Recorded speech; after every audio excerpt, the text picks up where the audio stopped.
visiting Germany during an especially crucial time for the Ukrainian leader. He, of course, is very worried. The money, which has still to go through the House of Representatives in the United States, he will be worried that if that money doesn't come through, which is helping to finance the war in Ukraine, provide it with the ammunition it needs, he's worried. He will hear from European partners that they are trying to accelerate their own commitments, also to accelerate defense production. There's talk of a new initiative led by Britain and Latvia to provide drones. But he's a very, very worried man indeed, and I have to say that is one of the main issues on the agenda here. The BBC's Lise Doucette. Poland's prime minister says his country will upgrade the wall on its border with Belarus to better insulate the frontier against unauthorized migration. Says there's a need for changes in the EU's asylum laws. News and analysis, townhall.com. The Biden administration easing restrictions on banking giant Wells Fargo. White House officials say the bank has sufficiently fixed its toxic culture after years of scandals. Investors speculate the bank, which had been under a tight leash by regulators for years, may be able to start growing again. The Office of the Comptroller of the Currency terminated a consent order that required the bank to completely overhaul how it sold financial products to customers and provide additional consumer protections, as well as employee protections for whistleblowers. Correspondent Jeremy House. The Biden campaign embracing Chinese-owned TikTok to court younger voters, but a new AP-NORC poll finds American adults have mixed views about whether the video-sharing app should even operate in the U.S. 31% favoring a nationwide ban on TikTok, 35% opposed, 31% neutral on the matter, according to this new poll. More on these stories at townhall.com.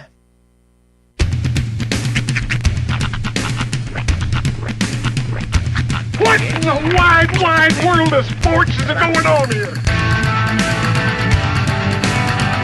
I promise you, whatever scum did this, not one man on this force will rest for 1 minute until he's behind bars.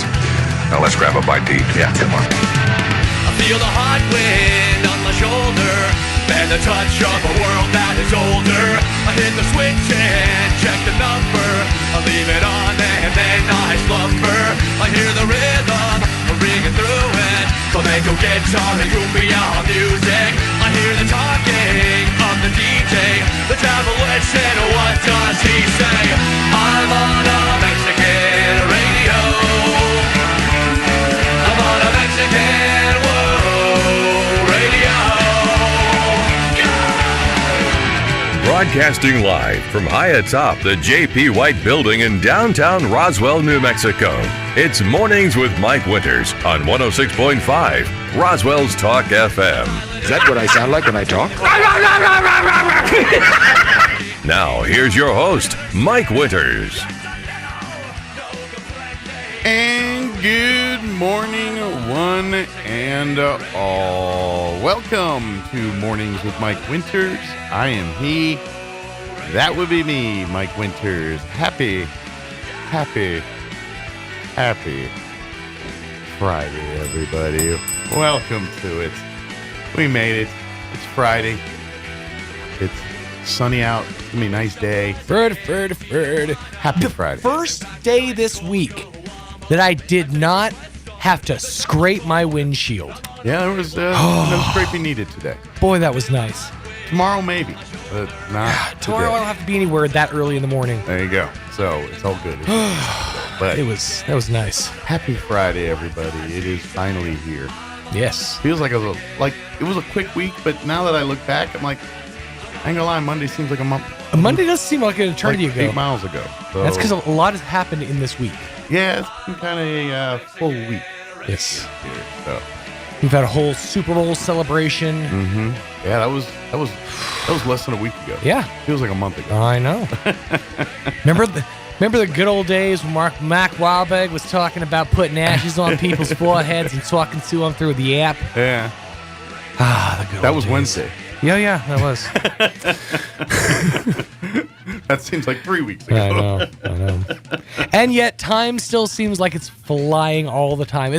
That's why I always say, and it's one of those fun things to say to, just in conversation. Well, time is a fickle construct. Because it really is. Like, well, what's a long week to one person could have been just like a flyby to another. I feel like that's a college level response to, well, what are you going to do? Yeah. That's being in way too many. I'm probably too tired to be having this conversation at 3 a.m. on a Tuesday with like 6 cups of coffee deep at a Denny's. Exactly. Uh-huh. Well, you know, another thing that makes Friday just so much sweeter. It's a ba and a bunch of das. That's right. Happy McDonald's Friday to you as well. That's right. Big hearty thank you to the fine folks at McDonald's for providing us breakfast treats each and every single Friday. I guess it would be a da and a bunch of bas. Ba-da-ba-ba-ba. So yeah, it's more bas than das. Yes. Mm-hmm. Yeah. Every time you order through the app now, it shows you that too. When your order goes through successfully, it'll give you the ba-da-ba-ba-ba. Yeah. Yeah, that's what actually I was trying to remember in my your last mobile order. I was trying to remember the visual in my head, but absolutely big thank you to McDonald's. And you know why I love this time of year? Because it's Lenten season. It is the Lenten season. And Lenten season means fish sandwich season. And I am Captain Fish Sandwich. I agree. The old Captain. And I love a good fish sandwich. I agree. 100. And I'm not going to lie. When Lenten season hits, I am a fish sandwich smorgasbord sampler. I run as the one gamut. should be. But here's what I want to tell you. You got to try the whole lot. This is what I want to tell you. This is why McDonald's is the one seed. Mm-hmm. For this reason. Lenten season's here. Everyone says, oh, come see our fish sandwich. Come see it. And then as soon as Lenten season, well, wait a minute, let's put them fish sandwiches back in the... Are they back to eating meat? Yeah, that's right. Fish sandwich, get in the closet. That's right. Put them fish sandwiches back in the deep, dark recesses of our lockers. Mm-hmm. Put them back there behind that time we tried octopus nuggets. Put them behind those. But anyway, not McDonald's, boy. They say, you know what? We're going to put our filet of fish sandwich right there on the menu. We're going to put it in our combo menu. We're going to leave it there all year. You know what? I don't care if it's August. That's and right. You want a fish sandwich. We got you. You know what? We'll do you one better. Go to our app. You love the fish sandwich? We have a double one. You just click it in there, and you can get it. Lenten season or not, my double filet of fish is waiting for you, whether it's Christmas, 4th of July, or Arbor Day. That's right. It's there. And that's why McDonald's is the one seed, because they say our fish sandwich will never leave into the dark recesses. We will not put it behind. We will not go gentle into that good night. Our failed other experiments, food experiments.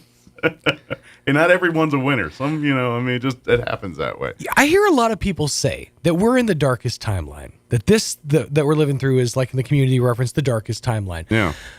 But I present to you an even darker scenario.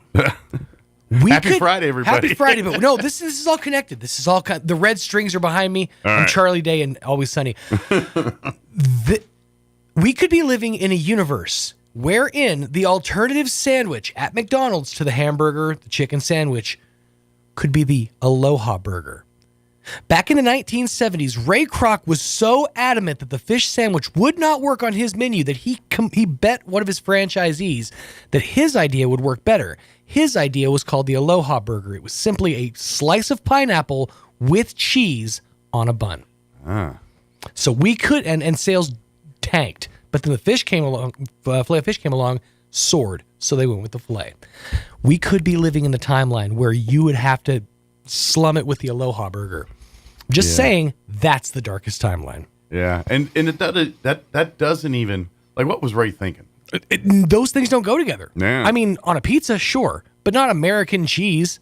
Well, yeah, not without a burger. Mm-hmm. I mean, I could even put a burger on it. Say, all right, maybe we're going with a sweet, and all right, Right. let's see what's going on. Sure, here. but that would defeat the purpose of the But Lenten a pineapple and cheese sandwich, no one's requesting that. Oh, not one. Ray Kroc was a visionary most of the time. So, yes, they're not all winners. That's right. But that being said, big thank you to McDonald's. Get the king daddy of fish for this Lenten season. And I'm telling you, Sean and I have this debate every day. He's a single fish patty guy. I say more fish, more fun. This is where you get my argument wrong. I am not a single fillet of fish guy. You like the ratio. If you have 2 fillets of fish, you could double fist it, one in each hand, a tasty treat in each hand, or you can enjoy one and enjoy the other later. You can enjoy half of one and enjoy 1.5 later.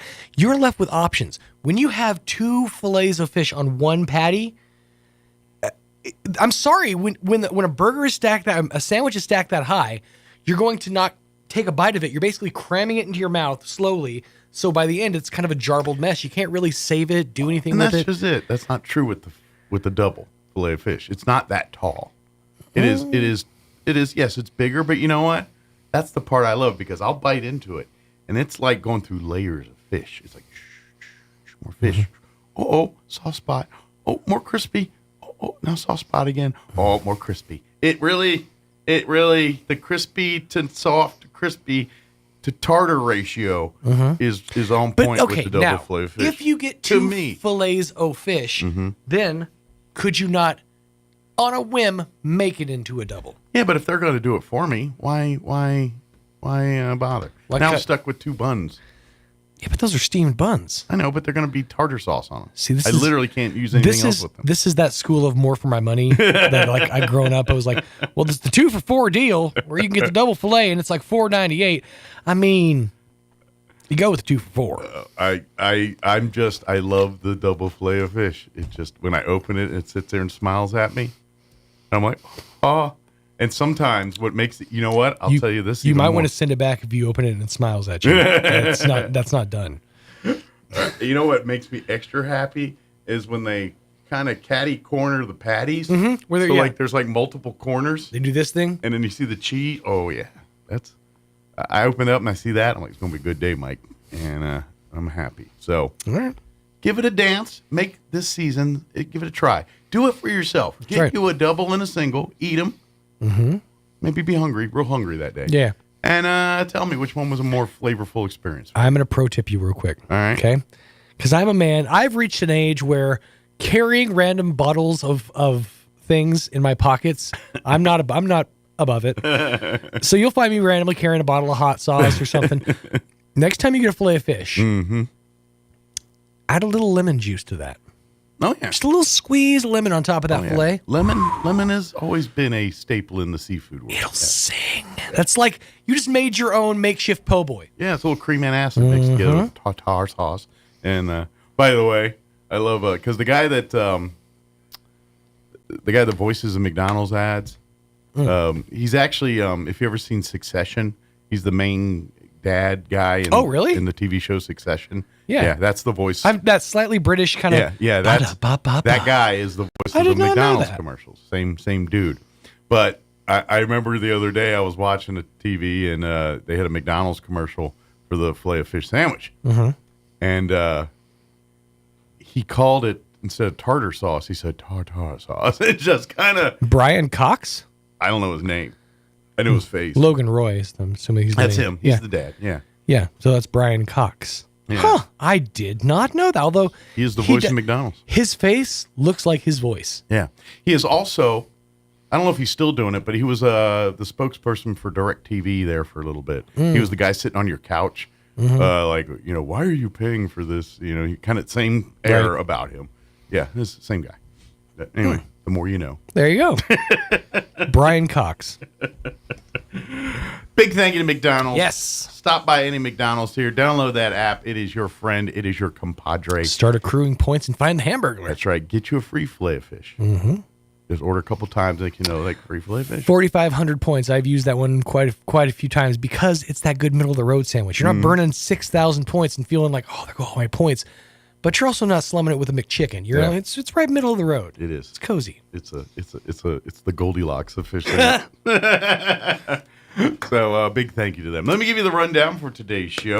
Here in just a few minutes, Tracy with the Roswell Adult Center will join us. Give us a rundown of the bevy of activities they have going on. It's been busy over there. It's like if you go to the Roswell Connect website, and you can kind of go, like if you go there, and then you go, like there's the one side says stuff for the museum, the other side's for the Parks and Recreation side. You click on that Parks and Recreation side, and then there's you go to their calendar, And then you can separate the calendars by facilities. If you set it by the adult center and then just look at the calendar, like every day, there's like at least a half dozen activities going on that day. So, but Tracy will join us here in just a bit. Tell us about those and more. In the 8 o'clock hour, by 8:15, Chaffetz County Manager Bill Williams should be joining us to fill us in on last commission meeting. I think I got to be honest, I can't remember if they meet next week or so. If Bill doesn't show up in the 8 o'clock, he's coming in next week. So, but they've been kind of cattywampus moving that meeting around. Because I feel like he was here last week too, right? No. He came in later from another one. He was here like the end of January. I feel like I know that was like 3 weeks ago. Yeah. But yeah, he was here. Hey, time is a fickle construct. What are you going to do? And then finally, the 9 o'clock hour, Tammy Alvarez from the gallery is going to join us. And she's got her, the big community painting event's going to be happening tomorrow at Pioneer Bank, the North Main Pioneer Bank, the new one. I always call it the new one. It's been there a few years, but I think it's the newest Pioneer Bank. I don't know, it's the big one, the main one on North Main. But they're having their big event from 1 to 3, and they had a lot of community leaders and me. I'm not saying about community leader and me. We did little like 4x4 paintings, and of course Tammy helped me very much. But they're doing this thing for charity where you can buy these and all that. It's really cool that she's doing. But she's going to join us in 9 o'clock hour. Invite you all to come out. Now that all the paintings have been gathered and everything, we just have the gallery here and show on tomorrow out at Pioneer Bank. So we'll talk with Tammy all about that in the 9 o'clock hour. Plus, we'll have all of your features that included the newses of the local and national variety, along with your Wall Street business updates, sports, and whatever else we can come up with for today's show. Before we do any of that, let's take a gander at your weather. Nice today, not so nice tomorrow, then nice again after that. I'm meteorologist Steve Hamilton with your Pecos Valley weather. We're expecting low to mid 60s with plenty of sunshine today, but we have a cold front moving in overnight. That'll bring us some clouds, no rain expected with that. We'll drop into the low 30s and then some clouds on Saturday morning. We get sunny skies in the afternoon. It will be a lot cooler with low to mid 40s on tomorrow's highs. Sunny, and we're back to the 60s on Sunday. That's your latest forecast. I'm meteorologist Steve Hamilton. Thank you, Steve. Currently, 41 degrees here in Roswell. Humidity is at 55%. My glasses need to get thicker. Winds currently out of the north at 7 miles per hour. For today, sunny skies, mid-60s. 65 our expected high today. Winds will be out of the northwest, 10 to 15 miles per hour. So almost the term breezy. It's just a hair. I think it's a scooch under the term breezy. That's all scientific words, by the way. For tonight, mostly clear. Expect an overnight low of 31 degrees. East winds at around 10 miles per hour. Saturday, the heat is taking a day off. We're going to be mostly cloudy. Highs are only exposed to hit the low 40s. 42 are expected high tomorrow. Winds will be out of the southeast, 5 to 10 miles per hour. Tomorrow night, partly cloudy. Expect an overnight low of 28 degrees. So below freezing, be going to be chilly. South winds at around 5 miles per hour. And then Sunday, heat says, you know what? I think I'll play today. Mostly sunny. Highs back up into the low 60s. 61 for a high on Sunday. Winds will be out of the south, 5 to 10 miles per hour. And then Sunday night, mostly clear. Expect an overnight low of 37. And then for President's Day on Monday, sunny skies, 75. That's right. 75, mid-70s. We're going to be 42 on Saturday, 75 on Monday. Welcome to New Mexico. And then the hits keep on coming next week. 79 on Tuesday, 79 on Wednesday. So we'll be pushing 80 midweek of next week. So if you didn't like Saturday, just hang around. It'll be nicer right after that. All right, it is 7:22. We're going to take a quick 2-minute break. And then Tracy Schultz with the Roswell Adult Center will join us, talking about all of the things they've got going on over there. That's up next. Don't go away. Asian Market brings the flavors of the East to Roswell. The market side has lots of new and different items, including new sauces and noodles to enhance your Asian dishes, plus new snacks and more. And the restaurant inside Asian Market has all Nook's favorites from 11 to 5, like wontons, egg drop, rice or noodle soup, crispy calamari, and the best barbecue fried rice in town. Dine in or call ahead for easy pickup. And find Asian Market on Facebook for updates on open times and specials. Hi, this is Nok. Come see me at Asian Market, 5702 South Main in Roswell. Call 575-840-5309. Hey, Freddie Sos here with breaking news. Right now, we have over 20 new half-ton trucks currently in stock with rates as low as 1.9% for 72 months for well-qualified buyers. You won't find these rates anywhere else, so do me a favor. Tell your friends and race on in to Richland Motors, 2601 West 2nd in Roswell. The Calico Cow Fabric and Gift Shop invites you to move on in and check out the fantastic selection of threads, fabrics, and patterns. Take advantage of a huge sale on Brother sewing machines. If you just want to tune up on your own machine, bring it on over for in-house maintenance. And with free lessons at the Calico Cow, you can learn from some of the absolute best. Let's keep the tradition and art of sewing going. The Calico Cow Fabric and Gift Shop, 200 East College in Roswell, right behind Farley's. Want to know how? Come see the cow. Coming to the Ocotillo Performing Arts Center February 20th, the Glenn Miller Orchestra. The legendary Glenn Miller was one of the most successful of all dance band leaders back in the swing era of the 1930s and 40s. Today, the 18-member ensemble continues to play many of the original Miller arrangements, both from the civilian band and the Army Air Force band libraries. Additionally, you get to enjoy some of the modern selections arranged and performed in the Miller style and sound, just as it was in Glenn's day. Get your tickets now at artesiaartscouncil.com or at the Ocotillo box office. Ad paid for by Artesia Lodgers Tax. Mulan has the highest kill count of any Disney character. When asked for comment, Buzz Lightyear responded, "To infinity and beyond." Here's Mike Winters. And good morning. It is 24 minutes after 7 o'clock. And joining us in studio this morning, Tracy Schultz back with us from the Roswell Adult Center. Good morning. Good morning. Good morning. How are you doing today? I am great. It's a good day. Good day. And now we're kind of, I know technically still winter, but it feels like we're rolling into Hey, we're spring. past the snow. We're That's good. right. It's New Mexico. Spring started a week ago. Exactly. But we have a winter in between the springs. That's just how we work here. But that being said, for people that don't realize it, I know COVID really kind of, I think you guys are probably still playing that, come back, COVID, everything's normal. Yes. But, the Roswell Adult Center always had like 27 things going on. And then when COVID hit, it really kind of, everything came to a screeching halt. But for folks that aren't, they've slowly been kind of bringing it back up to speed. But at this point, the Roswell Adult Center is going and blowing and just as probably is back to pre-pandemic levels as far as the amount of activities. And I wasn't things here. going on. I didn't live here pre-pandemic. You can't speak for it. Yeah. But I have people coming in. I've been here since day one of opening up since COVID. And people come in all the time and they're like, this was the hub. This is the place where everybody came and did this and this. And I'm like, where are the people? But we're finally getting them back. Yeah. We're finally getting them back. I'd like people to get getting some the of word out. Yes, it is. I want to say our attendance, I just did, end of January report. I want to say we doubled December's attendance. Awesome. Yeah. So, our numbers are coming up. We want them to good. come up more, but we're definitely getting there. Well, good. Well, folks, if you haven't been out there yet, good news is you can go out there on almost any given day. Monday through Friday. And you can find something going on out there. Absolutely. That you can almost just join in like pickup. Yeah, absolutely. And we would love to get some people back playing cards and dominoes in our hospitality room, which is totally free, and we have them. Yeah. And we would love to see some people come in there and just, enjoy the area. Our newly remodeled hospitality concession area is newly remodeled. We've got drinks and coffee and everything going on. It's really a place designed just to do something different. Be a social place. Yes. Especially, it's the adult center. It's for everybody. Yes. But obviously, it is gearing for retiree seniors because a lot of the activities,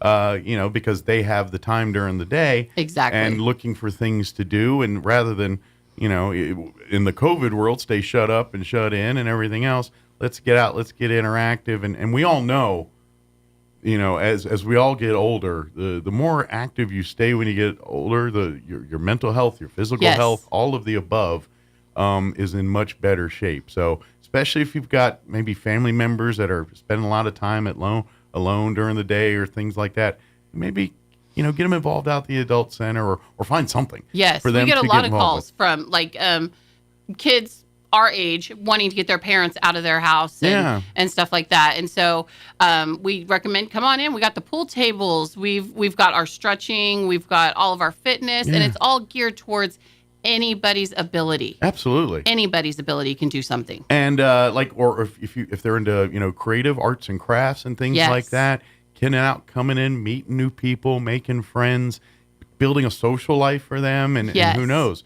Next thing you know, now they got friends kind of outside the circle, and now they got lunch dates and movie dates and all that. They stay and hang out and drink coffee after their classes. Last night we had stained glass, and one of the ladies is leaving, so they had a impromptu party to for her, and it was really nice. Yeah, it's very much a social, fun. Come meet people. Come.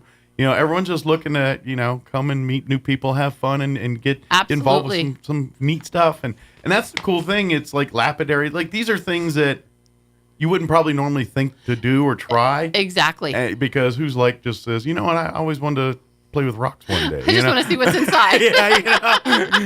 But once you get involved with it, you're like, this is pretty cool. Absolutely. So use this as a platform to introduce yourself to new things. Absolutely. And we have lapidary, and our sessions start, this was the last week of this current session. Okay. We'll take a week off next week, which people can come in and register for that next week of 6 more weeks of sessions, which is the stained glass, the lapidary, basic computer skills, which everybody needs nowadays. Yes, you can't indeed. we're at this point where you can't do your taxes. You can't, even just communicating with family in this day and age requires a modicum of technology skills. And this teacher, she hasn't had a full class. We've had to, because we have a intermediate and a basic.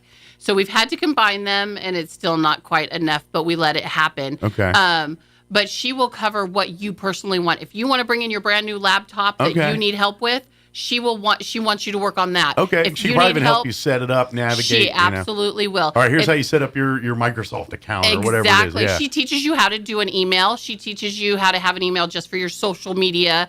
She is really great with making it work for a day-to-day. Good deal. And so please come. And that's, again, all these services and stuff are free of charge or no cost. It's rare or little cost. We're $29 a year for a membership. Or $2 a visit. Yeah, and it's very, it's something that you can do. Yeah, for $30 a year, for a whole, not even a month, a year. A year. You have full access to the adult center and all of these lapidary classes. Well, those are or the exercise classes. the instructional classes, lapidary, and all that. Those are 6-week classes, Gotcha. and those have their own fee. Gotcha. But you don't have to be a member to take those classes.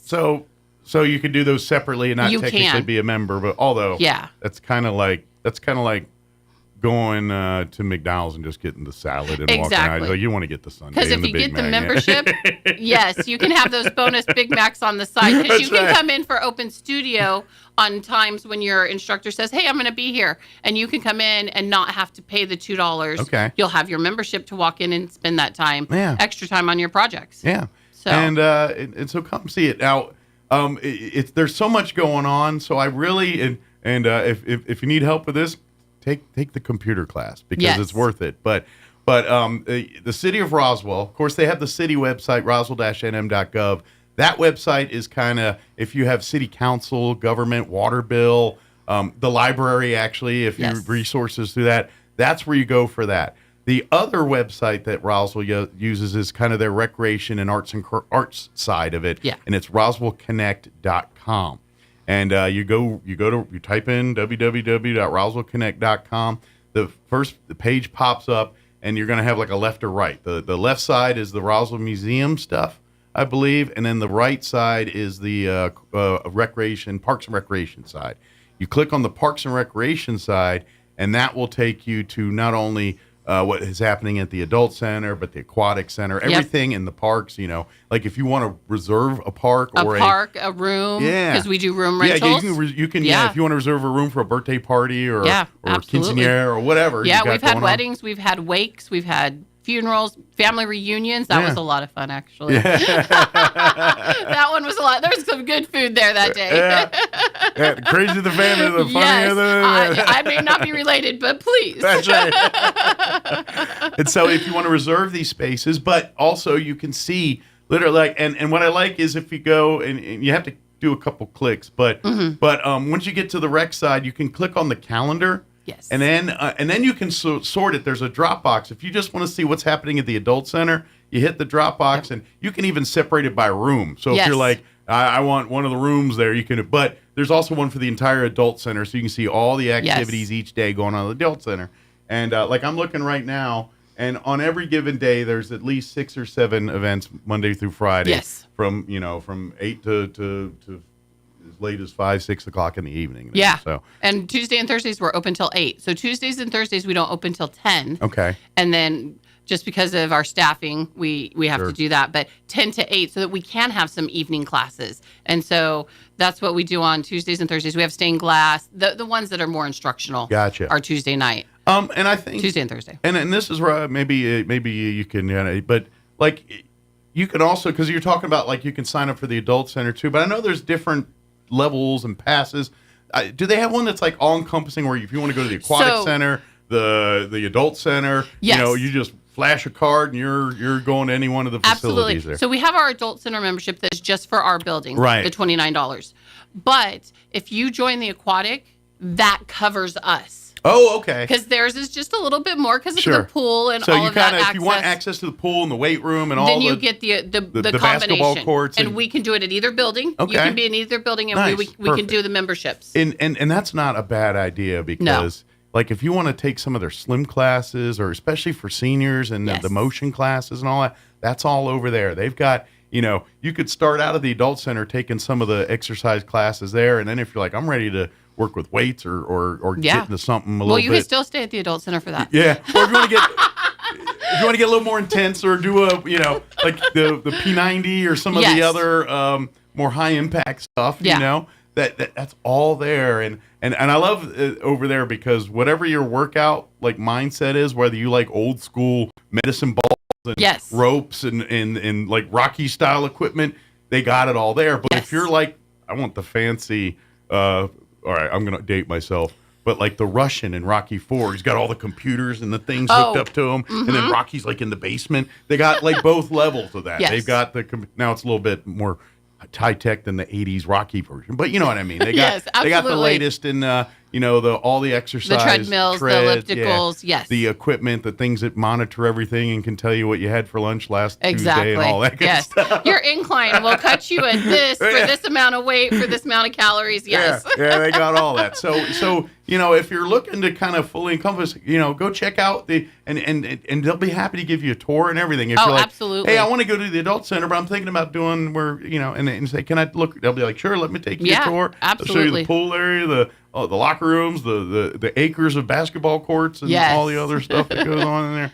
It's really, And they have adult volleyball. They have adult basketball. Right now, they're still in the kids' sessions of basketball over there. But they do the adult volleyball and basketball. And that's another thing, too, is I think you could probably, if you sign up and all that, then you can sign your grandkids up for... Family. There's a family pack. I want to say, don't quote me, but I want to say it's like 6 people in a family. Good deal. And so they'll be doing probably basketball here pretty quick if they're not They're already. in youth basketball right now, and it's the last of the age group. Okay. So it should be going into the adult league here in the next little bit. And what do the kids do here in the spring? Do they get into, what sports do they get into then? I can't keep up. We don't really, I know that they're doing baseball is getting ready, soccer and baseball is getting ready to go, but that's not run through us. That's through AYS. Yeah, I know you. Roswell Youth Soccer League.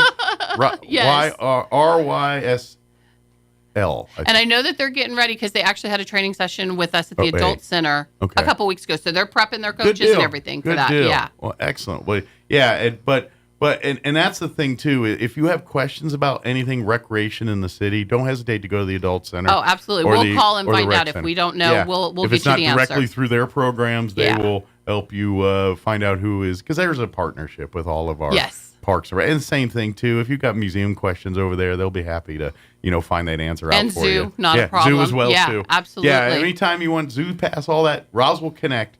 Doc, if you live here in Roswell, the weekend's coming up, spend a half hour, 20 minutes, get on your computer, get on your iPad or your phone or whatever. Yeah. Go to Roswell Connect and just kind of roam around and look absolutely. and explore. And I imagine you're going to be like, I didn't know they had that. What? That's there. And you're going to be like, oh, shoot. Absolutely. And that's part of what, there are so many activities and events and opportunities for adults, children, families, seniors, everybody in between through the recreation side, parks and recreation side of the city of Roswell. You just got to know it's there. And so that's what a lot of people don't realize. And I think the adult centers, because once COVID hit, everyone, and it is, we all know it's kind of more of a senior driven, populated area, and COVID impacted our senior population as far as social and all that. Yes, absolutely. More, so that side of the population's a little more apprehensive to come out and hang out and be social. But come on out now. It's all good. Come if you feel the need to mask or do what you got to do. But come on out, be a part. Come play games with us. Come get involved in arts and crafts. Come get involved in some of the exercise stuff. Pick whatever, if you hate exercise, great. There's 10 other things that you can do that have nothing to do with moving. Play pool. Come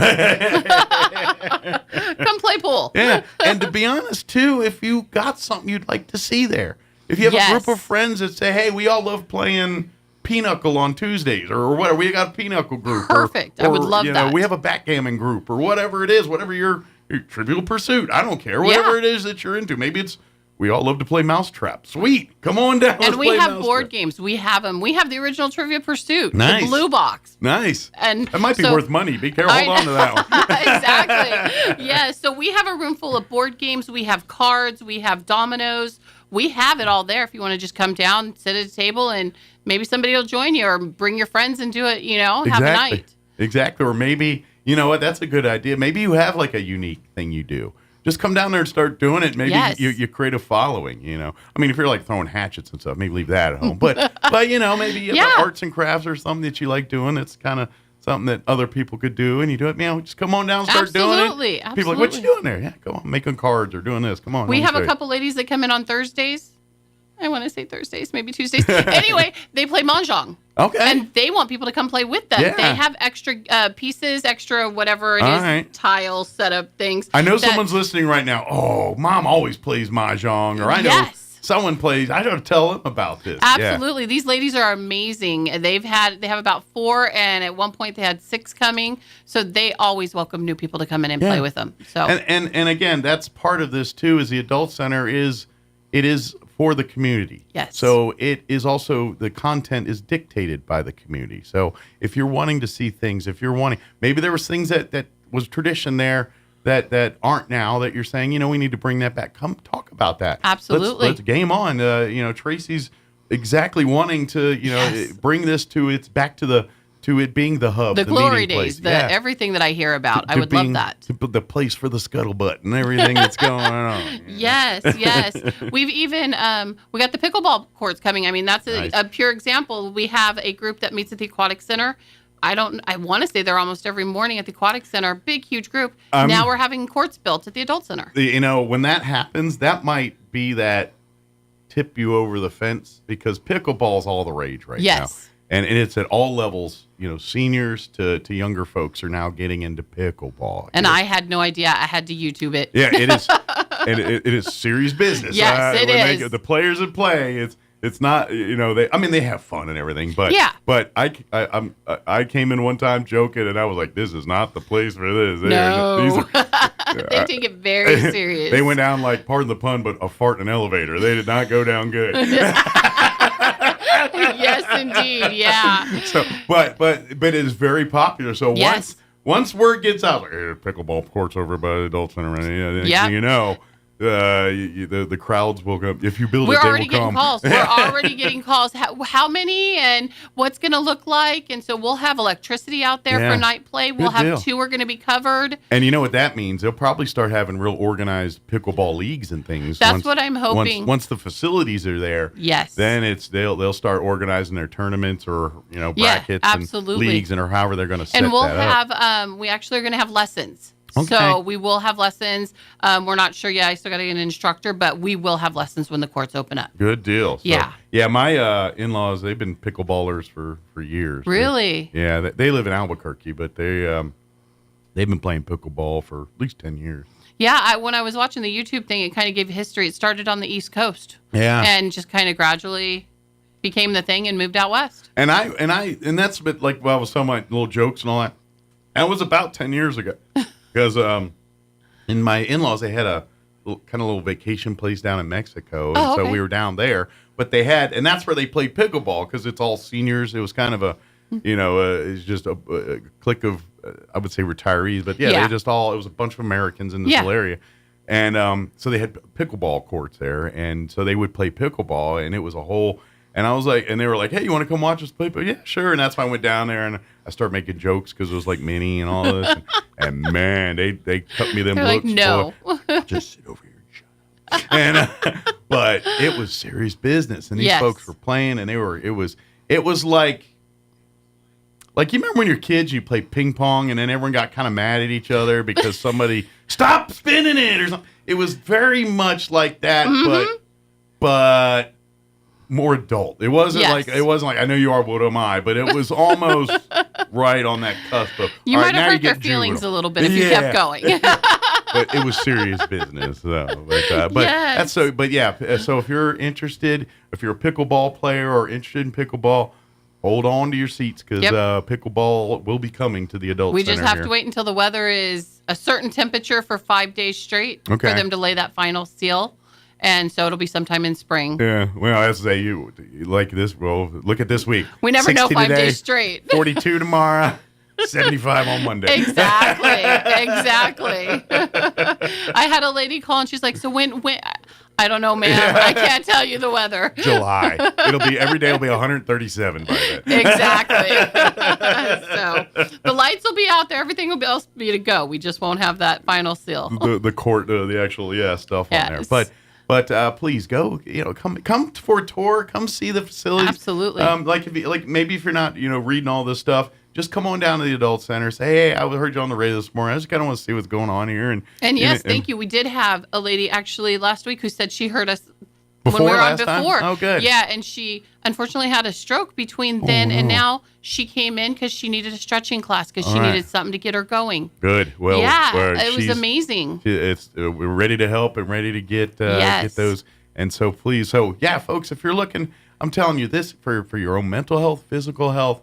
Just if you're looking to have some fun in your life and looking to do things that, you're just tired of, get out there. The adult center has got so much to keep you, occupied, entertained, give you interests that maybe you didn't realize you had yet, gift you really into, you never know. You may be, I see pickleball, you play, you might be hooked. Next thing you know, you're Captain Pickleball out there. Absolutely.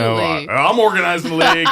All right, court time. You're that one. I've got a schedule. Yes, indeed. Wait. Yes.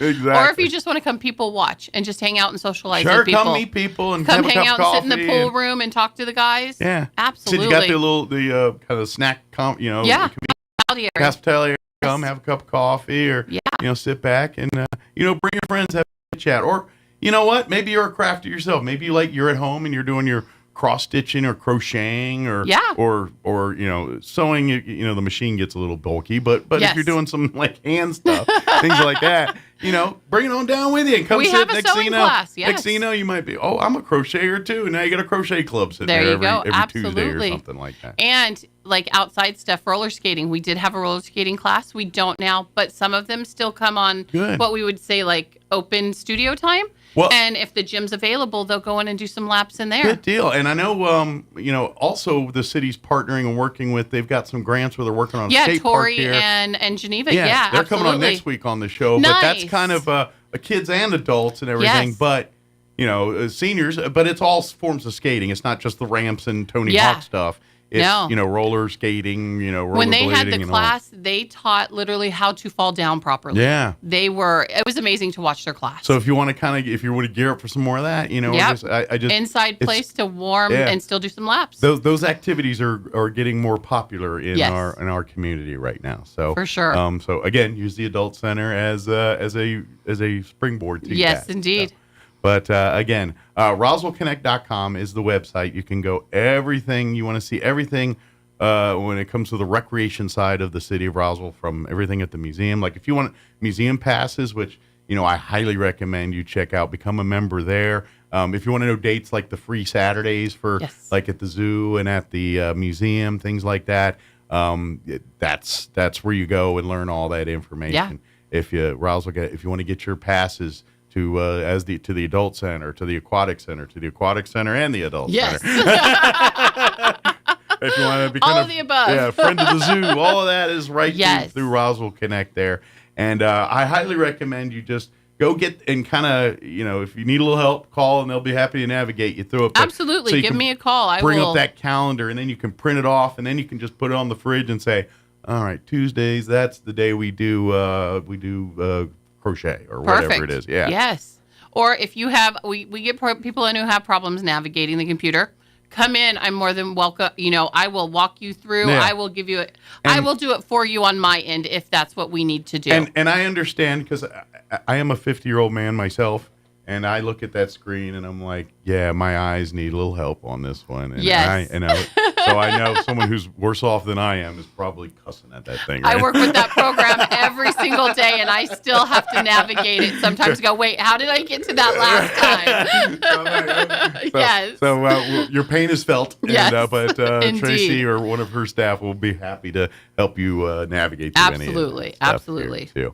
What else did we get? Kind of everything? Or is there things tonight we do have the dance tonight. Oh yes, thank you. Yes. We got to go in here tonight. Is their Sweetheart Dance? It is 7 to 10 at the Roswell Adult Center here.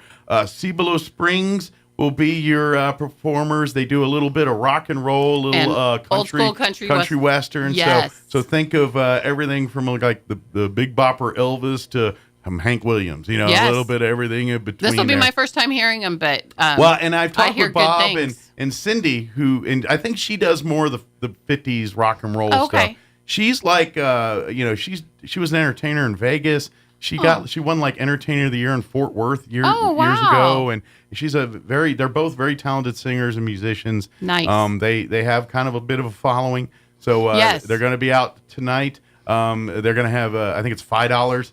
It's $5 a person, or we can't do it on the program, but if you come in as a couple, it's $9. You get that $1 discount coming in. And I believe they're serving a meal and everything else. They're serving a meal, and then the church, I'm not sure what the name of the church is that's coming in. Yes, Westminster Presbyterian Church. They're having a contest for the best sweetheart dress for men and the best sweetheart dress for women. Yes. With a full dinner. And we did all the decorations last night, so we are up and ready to go. Good deal. So come on tonight. Yes. Like you said now, and I asked Bob, I was like, so, what that, and it's kind of, that's on you. What is it? I mean, it doesn't have to be a tux or a dress. No. You could get some Western wear in there and have maybe some colors of pink, purple. I'd make this like a Halloween thing and like maybe see if you could make a big candy heart costume or something. Somebody had mentioned you could get the sticky notes that are shaped like hearts and just put them all over you. Yeah. And that would be maybe a better clothed Cupid. I mean, maybe I don't think you want to run around in like a diaper out there. No, please leave the diapers at home. But maybe go. Maybe like recreate a Fabio or like the Harley Quinn romance cover. Maybe recreate that. And I say Fabio because like Fabio is like half the dudes on those. On those, indeed. Especially in the 90s, 80s, 90s. The odds are pretty good. If you saw a blonde-haired flowing dude, it was Fabio. Yes. Yes, indeed. But maybe something like that. But be creative with it. That's what they want you to do. Absolutely, and we're ready to take pictures. So come in and bring us something that we can take a picture of. For sure. So if you botched Wednesday, here's your redo. There you go. Tonight. Come on out, and I tell you, the music's going to be great. They do dance. It's going to be a fun night. Yes. If you love to dance, get ready because you're going to be boot scooting all night. But if you just want to sit, mingle, and listen to music and chat and enjoy the food and all that, it's there. So you can sit on the sidelines and enjoy the food and chit chat, or if you want to cut a rug or 12, you can do that. Absolutely. Too.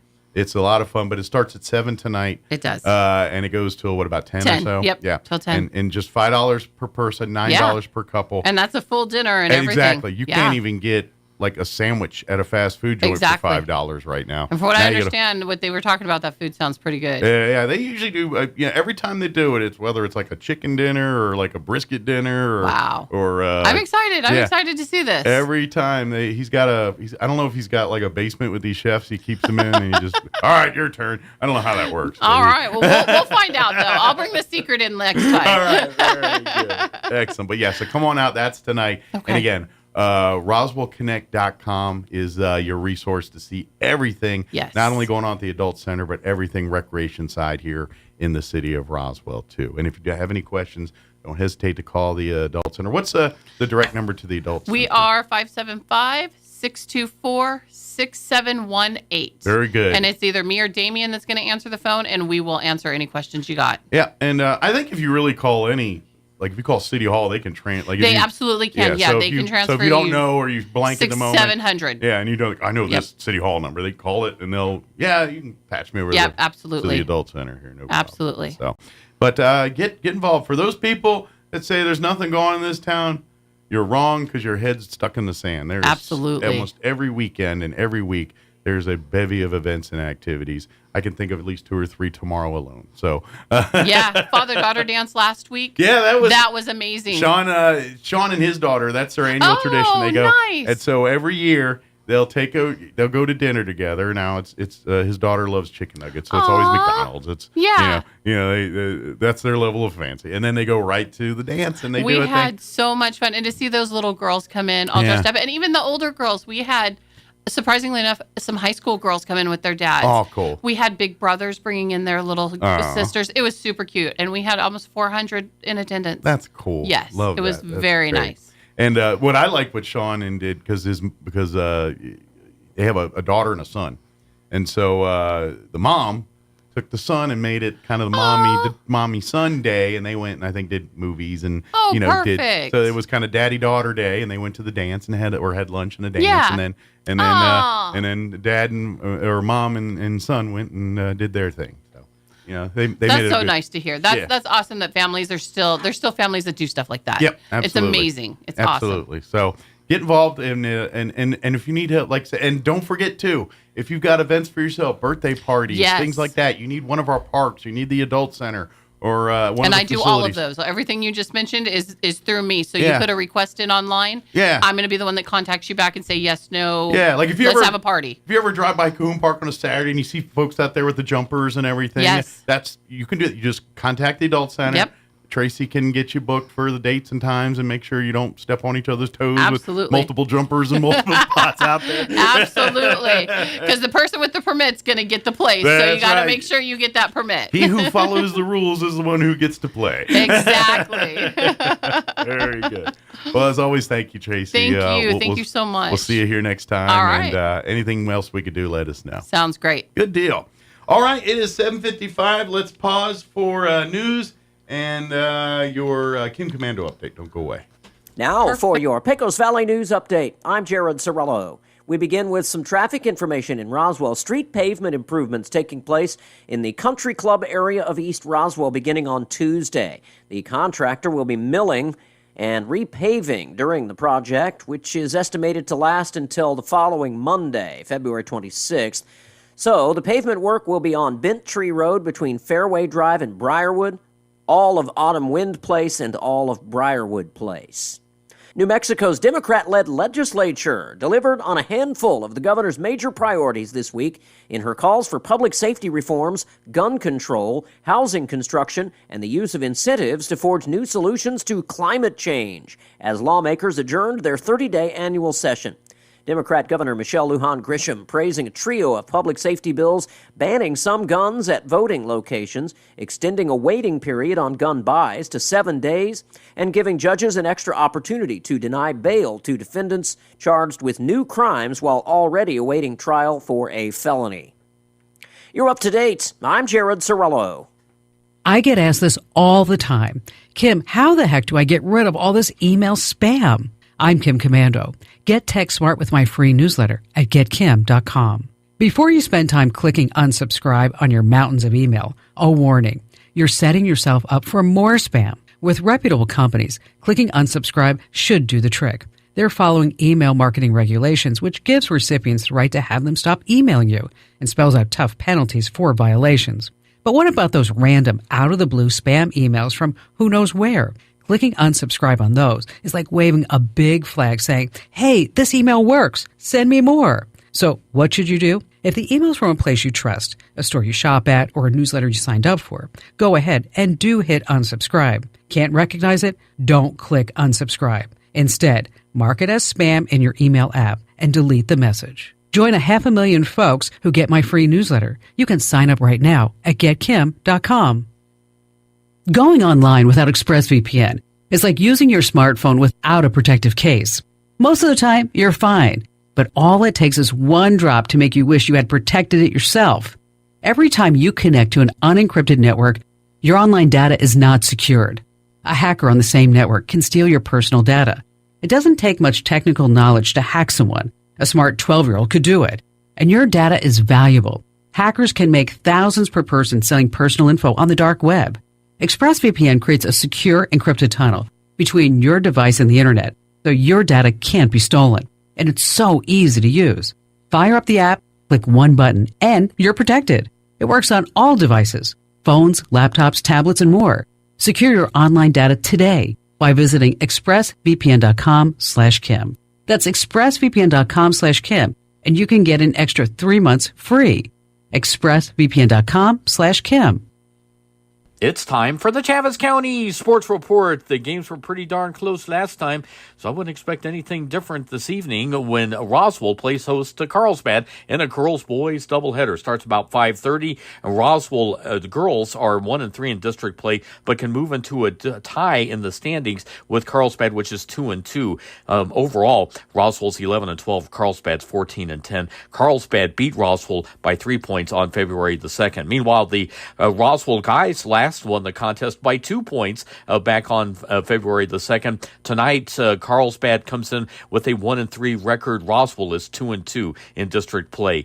Also, tonight, Goddard will be playing at Portales in a boys-girls doubleheader. That will begin at 5:30 as well, with Goddard still seeking its first district victory in both boys and girls play. The Sports Report brought to you by DSI. Call DSI for all your office technology needs. I'm Eric Butler at Roswell Talk FM 106.5. Your home for Armed American Radio is 106.5 FM, KEND Roswell. This hour from townhall.com. I'm Rich Thomason. More signs of an economy still struggling. Housing starts tumbled last month, falling to a 6-month low. And while new home construction dropped, wholesale prices rose. The Producer Price Index, tracking inflation before it reaches consumers, up 0.3% December to January. Wasting away in a remote Russian penal colony, Putin foe Alexei Navalny has died. His death being reported by Russian prison officials. And if confirmed, this would be a further sign of Putin's brutality. Whatever story they tell, let us be clear, Russia is responsible. Vice President Harris. Took a while, but President Biden is finally about to visit a small Ohio town devastated by a toxic train wreck last year. More than a year after a Norfolk Southern train derailed and spilled hazardous chemicals that caught fire in East Palestine, Ohio, the president will meet with residents and local officials. The White House defends the Biden administration's response to the accident, but Donald Trump, who visited the town shortly after the derailment, wrote on social media that it's an insult for the president to have waited so long. White House correspondent Greg Clugston says Mr. Biden visiting East Palestine today. Fulton County, Georgia DA Fonnie Willis back on the stand today in New York, in Georgia, testifying at a hearing that could end with her being removed from the Trump election interference case. One of several people detained by Kansas City police following the deadly Super Bowl victory celebration shooting has been released. 2 other teens remain in custody. FBI informant Alexander Smirnov has been charged with lying about an alleged multi-million-dollar bribery scheme involving President Biden, son Hunter, and a Ukrainian energy company. The Dow down 152 points. More on these stories at townhall.com. Here's an important message from the Diabetes Solution Center. Do you like pricking your fingers to test your blood sugar levels? No one does, but it's important to maintain your health. And now, by wearing a small remote device called a continuous glucose monitor, or CGM, you don't need to prick your fingers anymore. It's easy to use and helps you make more accurate diabetes treatment decisions. If you are testing your blood sugar 3 or more times daily, injecting insulin, or using an insulin pump, call the Diabetes Solution Center right now. And if you have Medicare or most major insurance coverage, you may be able to get a new CGM at little to no out-of-pocket cost. Shipping is free, and we'll even bill your insurance company for you. If you are testing your blood sugar 3 or more times daily, injecting insulin, or using an insulin pump, call the Diabetes Solution Center right now to learn how to end the painful finger sticks and get your own continuous glucose monitor, or CGM, at little to no out-of-pocket cost.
William Post, the man who played a key role in the development of Pop-Tarts, has died at the age of 96. His family says Post retired at the age of 56 as a senior vice president with the Keebler Company. Kellanova, formerly known as the Kellogg Company, says Post was instrumental in co-creating the Pop-Tarts brand, which debuted in 1964 in Cleveland. The toaster pastry was released nationwide the following year. Jason Walker reporting. Greece has become the first Orthodox Christian country to legalize same-sex civil marriage, despite opposition from the church. A cross-party majority of 176 lawmakers in the 300-seat parliament took that vote last night. More on these stories at townhall.com.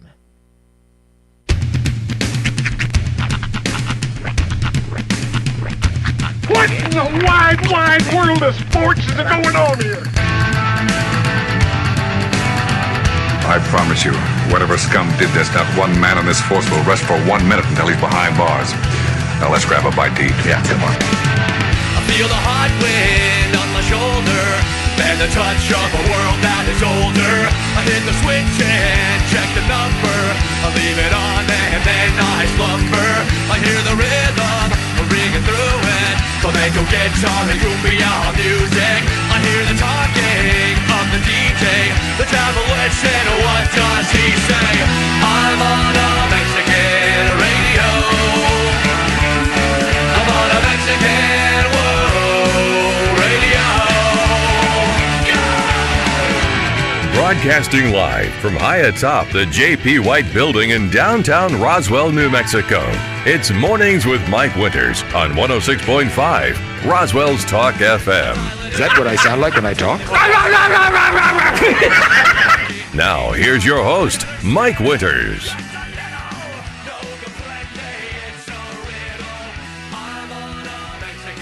And good morning. It is 6 minutes after 8 o'clock. Welcome to hour number 2. Deuces. Mornings with Mike Winters, right here on 106.5 Roswell's Talk FM. Happy Friday. Yes, sir. It's here. Smells like Friday. It does. Has that Friday whiff to it, you know? Looks a little like Friday. That's right. And thanks to McDonald's. Tastes like Friday. Tastes like Friday. That's right. Mm-hmm. Friday. It's tasting pretty doggone delicious. I'm loving it. That's right. Big thank you to McDonald's. Happy McDonald's Friday to you. Each and every single Friday, the fine folks at McDonald's provide us with delicious breakfast treats. Yes, sir. So thankful for that. You know what? I love that the Shamrock Shake is already out. Yeah. At McDonald's. Yep. The Shamrock Shake. They haven't really advertised it yet. They haven't really pushed it. I think they were waiting for Valentine's Day to wrap up so they could be like, all right, now it's the season. 'Tis the season to advertise the Shamrock. But when you hit the sweets and treats section of the McDonald's app, right there, the Oreo Mint McFlurry and the Shamrock Shake is there too. Now you know what else it is. Girl Scout cookie season. So you go get yourself some Thin Mints, and you get yourself a Shamrock Shake, and you got yourself a mint nacho situation. There you go. Yeah. Yep. Or now I don't know that they'll do this. I can't. And your sign breath off. will be minty fresh. That's when right. You're done. I can't sign off that they will do this, but you could try it anyways. All right. Go get a box of Thin Mints. Support your local Girl Scouts. Take a sleeve of those Thin Mints, and then order your Shamrock Shake or McFlurry. But then ask them, instead of the Oreos, can you blend this sleeve of Thin Mints into my Oreo McFlurry or into my Shamrock McFlurry? I don't know if you could try it. I don't know if they'll give do it a shot. I'm not saying they're going to do it. I'm not signing off on it. And I got a feeling that they can't. They can't because it's cross contamination. I know, but I'm guessing. a man can dream. Or get your own Shamrock Shake and a magic bullet, a sleeve of Thin Mints.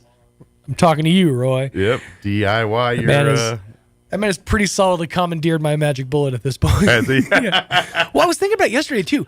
That if you haven't ever experienced the awesome power that is the magic bullet, those things, not only is it a well-built machine, it lasts forever. Yeah. I've had that thing for like 9 years. Oh wow. Yeah, I've had that thing since other radio stations. So you make like shakes and smoothies with it? Yeah, back when I was keto, I got a bullet so that I could, and they're like $40.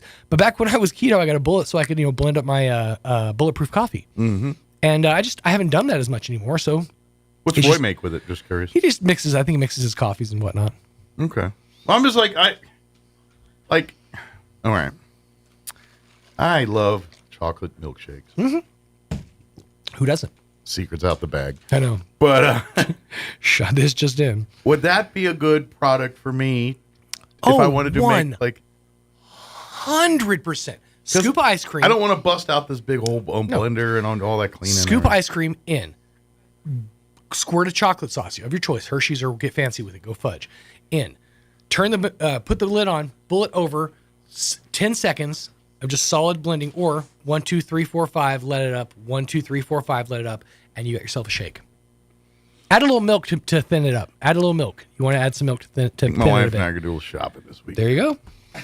Telling you, dude. Because there's times where it's like 7, like I want to shake. I don't want to go out. Mm-hmm. I'm like, I might do this because I always usually have a scoop of ice cream or something sitting in there Just somewhere. Some random cream. Mm-hmm. Mm-hmm. So I might have to. There's a reason they call it the magic bullet. Or, and I'm just going to throw this out there, you got a party coming up, you were in charge of making the salsa. Oh, no, it's in 30 minutes. Couple jalapenos, couple onions, chop them up. Throw them in the bullet, some garlic, some other stuff. 1, 2, 3, 4, 5. 1, 2, 3, 4, 5. You just made your party. Nice. Pico de gallo for everybody. Clean out the shake first for you. Well, yeah. You don't want shake residue in there. Just pro tip there. But anyways, back to the magic of the bullet. If you have a half a sleeve of Thin Mints, mix that with your Shamrock Shake, you got yourself a great afternoon. Yep. And it's all thanks to the fine folks at McDonald's. Big thank you to McDonald's. And and don't forget, it is Lenten season. Fish sandwich season. Don't forget, others will present you with a fish sandwich. I have to point something out. OG. And I know, big thanks to McDonald's. We have to, all power to the Scramjets. We have to give our credit to McDonald's. There is a sign for another restaurant. And obviously it's the Lenten season. It's a very holy time. Mm-hmm. And all the restaurants are selling their fish sandwiches. As you're driving up Main Street, there's a sign with 3 separate fish sandwiches. And they all cost $6. I want to see if you can see where I'm going with this. They're stacked one on top of the other on the sign. Yeah. And let's just say there's some lining up on the sign of some numbers that make this the fish sandwich of the beast. And I feel like maybe somebody needs to change their signage because you're sending the wrong message in the Lenten season. That's right. A place that has the meats needs to look at their signage. fish is your friend. It's not the devil. It's. I caught it as I was driving up literally yesterday to get my order from that place, and I'm like, that sun's looking a little evil. It's like when you like go to the store and you accidentally ring up $6.66. You're like, oh, let me get a pack of gum. I heard Slayer did a cover of. It's the total of the beast. I'm sorry, Roy. We trampled all over you. Fish sandwich is the mark of the beast. I just feel like that needs to be addressed. Wow. McDonald's, you're not going to find that kind of evil. No, them's holy. No, I was just gonna say that. Just like how Mike was like, "What can you do with this magic bullet?" I was like, "It's a blender." Like, I know. I just allow me to send you an infomercial. Yeah, I don't fool with these things. I'm like, it's like a handheld blender. Although that kinda. Yeah, basically, it's just like a small blender. I mean, I've seen it sitting back there, but I have no earthly idea what y'all do with it. Because the idea is because the blade is in the lid, when it's activated, all the gravity just drags things down into it, and so it blends things. It's just a blender. It's how a blender works, but it's just a much smaller one, and it comes out of into a cup. They use the term magic. I was like, well, what's because the it's magic. The blade Although, spins at such it velocity. only has one setting. It doesn't have like the liquefy setting or the but chopping setting. Or that's whatever. based on how many times you pulse it or hold it down. Or that's the technique. That's what makes it magic. So it's manual instead of manual magic. Automatic. It's a automatic butter churn. I bet you could. I bet you could churn some butter. I know it's you my can. power butter churner. You know what? 5000. Matter of fact, you can because you can whip cream in it. Because it talks about how if you just hold it out for long, if you can whip cream. Snot out of it. So you can make butter. You're going to burn that motor out, but you can make some butter. Although a miracle product is, I found out, is the the food prop. Oh, I thought we were just listing miracle products. Go ahead. I'm sorry. Nope, still talking about food. Stuff's magic. The food processor, which emulsifies things so you can make things like mayonnaise or whatever. It's like it does what a blender can't. Okay. Well, your example doesn't help me because I've never in my life had a desire to make mayonnaise. Huge. Really? I never desired to make mayonnaise. Or like ranch or some kind of like sauce or something. I literally it's perfect like for that. The guys at Hellman's or Kraft or whatever, they kind of do nailed a great job. it. But this is where you and I differ. I feel like this is where I like my old guy settings kick in because I'm like I want to get one of those stick blenders, immersion blenders, for the express reason that I want to make my own mayonnaise. I've seen a lot of people do it, and you can make emulsify. You can make your own emulsification of mayonnaise and turn it into an aioli. You can add your own stuff. I just had this image in my head of like I open up his vault and there's this bucket list, and on the list it says "make mayonnaise." Make mayonnaise. Look, I'm not make my own mayonnaise. I come from the school of thought that if you keep your dreams achievable, then you can have those dreams come true moments a lot more often. I got my own show going on up here. I'm sorry.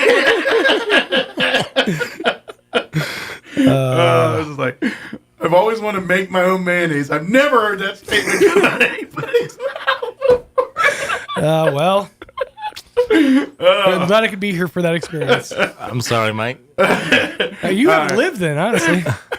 That got me. All right, we're going to get going. Travis County Manager Bill Williams is going to join us.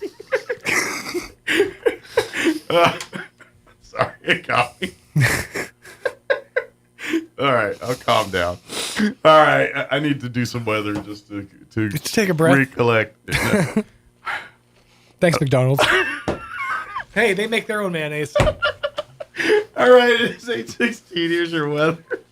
I'm meteorologist Steve Hamilton with your Pecos Valley weather. We're expecting low to mid-60s with plenty of sunshine today, but we have a cold front moving in overnight. That'll bring us some clouds. No rain expected with that. We'll drop into the low 30s and then some clouds on Saturday morning. We get sunny skies in the afternoon. It will be a lot cooler with low to mid-40s on tomorrow's highs. Sunny, and we're back to the 60s on Sunday. That's your latest forecast. I'm meteorologist Steve Hamilton. Thank you, Steve. Currently 41 degrees here in Roswell. Humidity is at 55% with winds out of the north at 7 miles per hour. Another nice day today, sunny and 65. Winds will be out of the northwest 10 to 15 miles per hour. Tonight, mostly clear with an overnight low of 31 degrees. East winds at around 10 miles per hour. Saturday, I don't know what happened, but tomorrow's going to be cold. And it's just short-lived. Like tomorrow is one day, mostly cloudy, high of only 42. Winds will be out of the southwest, 5 to 10. Tomorrow night, it's going to be cold as well, partly cloudy, overnight low of 28. Winds will be out of the south at 5 to 10. And then Sunday, on Sunday, we're back up into the 60s. 61, mostly sunny, south winds 5 to 10. And then President's Day, Monday, 75. And then we're going to be pushing 80. Wednesday of next week, 79 for a high. Tuesday of next week, 79 for a high. So, yeah. So I don't know what happened to tomorrow. I don't know what happened there. 65 today, 60 Sunday. Tomorrow's that weird day where it just drops down to 42 and cold. It's not even supposed to be that windy this afternoon to kind of justify that. They're saying 10 to 15 mile an hour winds, which that's like barely called breezy. Not enough to drop it 20 plus degrees. So I don't know, but I'm not a weatherman. 8:18. I'm still a laughing sweat. I got to cry in there. That just hit me. So I'm gonna get unverklempt. We'll take a quick break. Chaves County Manager Bill Williams will join us on the other side. Don't go away.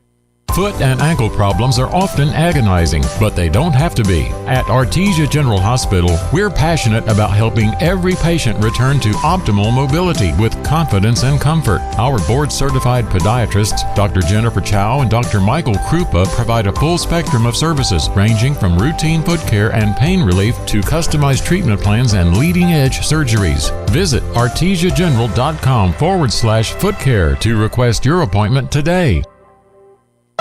Double Up Days are back at Roswell Honda, and that means double your tax refund up to $2,000 right now. $1,000 get you $2,000, $1,500 get you $3,000, and $2,000, well, that gets you $4,000 towards your next vehicle at Roswell Honda, and that's on every make and model across the lot. Bring in your tax refund and let Roswell Honda double your refund up to $2,000. Now's the time to make your dollars go even further, and it all starts right here. Double Up Days are back at Roswell Honda, 2177 West 2nd. Pecos Valley Production is excited to announce their online ordering has never been easier, because now you can order from PVP online in Spanish. Simply head for PecosValleyProduction.com and switch the tab on the bottom left of your screen from English to Spanish. Now it's never been easier to get access to the healing and calming products you need simply and affordably. Just log on to PecosValleyProduction.com and switch the tab on the bottom left of the screen from English to Spanish. Pecos Valley Production, dairy to dank since 2016. Must be 21 or over with valid ID to purchase. Asian Market brings the flavors of the East to Roswell. The market side has lots of new and different items, including new sauces and noodles to enhance your Asian dishes, plus new snacks and more. And the restaurant inside Asian Market has all Nook's favorites from 11 to 5, like wontons, egg drop, rice or noodle soup, crispy calamari, and the best barbecue fried rice in town. Dine in or call ahead for easy pickup. And find Asian Market on Facebook for updates on open times and specials. Hi, this is Nok. Come see me at Asian Market, 5702 South Main in Roswell. Call 575-840-5309. Get your tickets now for Red Zone Presents A Night with Jason Witten, coming to Artesia Saturday, April 13th. Jason Witten is an 11-time Pro Bowl selection and 2-time NFL All-Pro with the Dallas Cowboys and is currently head coach at Liberty Christian High School in Argyle, Texas. Jason is one of sports' top leaders on and off the field. Tickets are free, but you must have a ticket to enter. To get your free tickets, contact the Artesia Chamber of Commerce. This invitation courtesy of H.F. Sinclair. Excited about Jason Witten coming to Artesia. Your fingernails grow faster on your dominant hand. Not sure which is your dominant hand? Just wait. You'll nail it. Here's Mike Winters. And good morning. It is 21 minutes after 8 o'clock, and joining us officially now in studio this morning, Chaves County Manager Bill Williams back with us. Good morning, Bill. Good morning. I have one quick question. Yes. So oftentimes when you're describing the government process, you say how the sausage is made. Are you going to be changing that to how the mayonnaise is made? I might have to. Now that we have a full understanding of that? I think I might have to. Yep. I think maybe that'll be the official, So let's come in and tell us how the mayonnaise is made, just to see how many people are like, what the heck are they talking about? Okay.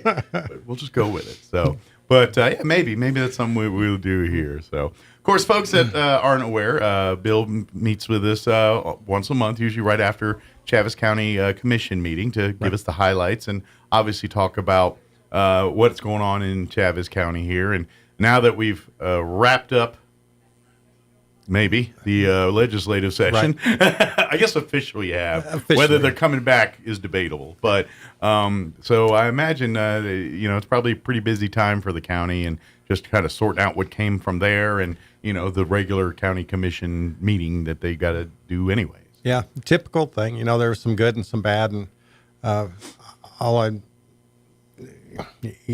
least we got some funding for some of our projects here in Chaves County and Roswell, and so that's a good thing. That we can't complain about. Yeah. But as far as I mean, G was curious, and all aside, do you think she's going to call them back to work on this safety special session or whatever they're going to call it, or she's hinting at? Unfortunately, I'm afraid that there are forces in Santa Fe that don't think they've done enough damage yet, and so they're going to try to force everybody back in and try to do more harm. I think there's a reason why not a lot came out in the 30 days. Only person who wants it's her. Right. and it's supposed to be a budget session. It's not supposed to be a lawmaking session. It's supposed to be the budget. Yeah. But the more they twist and manipulate the rule of law, the worse it gets. Sure. But I honestly think there might be there might be enough pushback on their side to say, no, we're not doing that. Well, I hope see. so. We'll see. But I hope so. But it's going to get you popcorn because it's probably going to get interesting in the next couple weeks to a month here on this stuff. To me, it's a tense time anytime the legislature's in. Everyone's a little more nervous, aren't they? But they wrapped it up here. So they did. And thanks to all of our local people that support us and take care of us and make sure that we have a voice up there. Yeah. And matter of fact, they'll all be at the EDC. I don't remember the date off the top of my head here. Yeah, They're kind of doing a recap yeah. and stuff. I know it's in our community calendar. Stuff. Right. I just don't. But the EDC and I think Chambers partner with them. Speaking of EDC, we did a proclamation yesterday for the Roswell Chaves County Economic Development Corporation, just pointing out all the good things that they've been doing and how it's never about an individual person or any entity. We're all in this together. We're all fighting for the same things, trying to do good things for the greater good of Roswell, Chaves County, Southeast. So that was one of our very first thing we got to do at the commission meeting was give a proclamation to the Economic Development District in honor of all the good stuff they've been doing. Yeah, Mike Spiritu. Mike Spiritu. They're to represent and accept. Right. And his staff came with him, and they all got to stand up front and accept it from the commissioners. I'm sure they're probably still a little anxious right now. I'm sure they're still waiting on words for the air races and all that. So we're in that window. It's like, well, I should be hearing something pretty soon here. Well, and so I'm sure they're kind of on tippy toes right now. And there's additional visits coming, and so we'll see what happens. There was some money set aside in Santa Fe to assist us with improvements to the airport. So it's a collaborative. Kind of showing that there's some money on the table. Yeah. We are committed to doing what we need to do to make this the place for you to have the Reno Air Race. I still think that we're a very strong contender. I think so too. I think we're the top contender. Yeah, actually. I think that's kind of the scuttlebutt I've been hearing too. There may be a small thing here or there someone else has that they can point out. Well, we've got this, but when it comes to Roswell, we've got this, and this. Yeah, and we have that too. Maybe just not to the level you have. Right, but you ain't got this. That's all they can boast on is that they have one of the items that we have, maybe to a greater degree, whereas we have everything. Yep. We're the full package, the big picture. Military and aliens gave us all these amenities that served them well. But anyway, we were very happy to have the opportunity to point out how good the EDC has done for our community, bringing businesses and jobs here. Yeah. Like USA Beef Packing, 70 jobs brought here, and those are all good paying jobs. Absolutely. I think they average like over $20 an hour. Those are family supporting careers. Those kind of jobs, yeah. and 70 jobs that we didn't have and wouldn't have had. They recently announced the turnkey ventures going to the old bus plant at the base. They're going to build manufactured housing or pre-manufactured housing, whatever the proper term is. This is the one where they build it on site and then haul it to the location. I guess it'd be pre-manufactured. I guess all housing is manufactured, but it's modular. Is modular the term? Maybe? Yeah, that might be it. Gotcha. Because they have different size modules, and I think that they all can be mixed and matched and bolted together, or however they attach I know them. it's literally a kit. They can put it together. Yeah, and so that's going to be a big deal. Potentially 330 jobs when they get fully up to speed. Nice. And so those are not to mention the potential for more housing opportunities. More housing opportunities. They're probably a lot easier to get one of those set up and put up somewhere than traditionally building a structure on a property. But not only 330 jobs, but they've got to get lumber, they've got to get steel, they've got to get all those things brought in here. So we've got the trucking, we've got the commodities themselves, we've got the support businesses, and 330 people are going to need a place to eat lunch every afternoon. Right. So towns that have construction going on, those are towns that are going up, not going down. And so it's a good thing when you see construction projects around town. That means finances, things are going good because the economy's doing a little pretty good. No, we're these are good signs. Real happy to have a relationship with the Economic Development Corporation in Roswell, and they're always and we're fortunate. We have so many good things. We've got the Chamber of Commerce. We've got the Boys and Girls Club. We've got all these different things that are all working together and working well. Main Street, Roswell. We all are rowing the same direction and doing the same stuff. So it's a really good time to be here in Roswell. Absolutely. So, but you're right. Big thank you to Mike and his team at the EDC. They literally are beating the bushes, turning over rocks, looking to showcase Southeast New Mexico to businesses. And bring people in. I mean, I think the term is always closing or something with people that are in sales. But the ABC always be closing. And that's Mike. He's telling you all about Roswell when he's somewhere, but he's making sure that he's closing the deal. He's bringing you in. Coffee's for closers. You don't get coffee unless you're closing.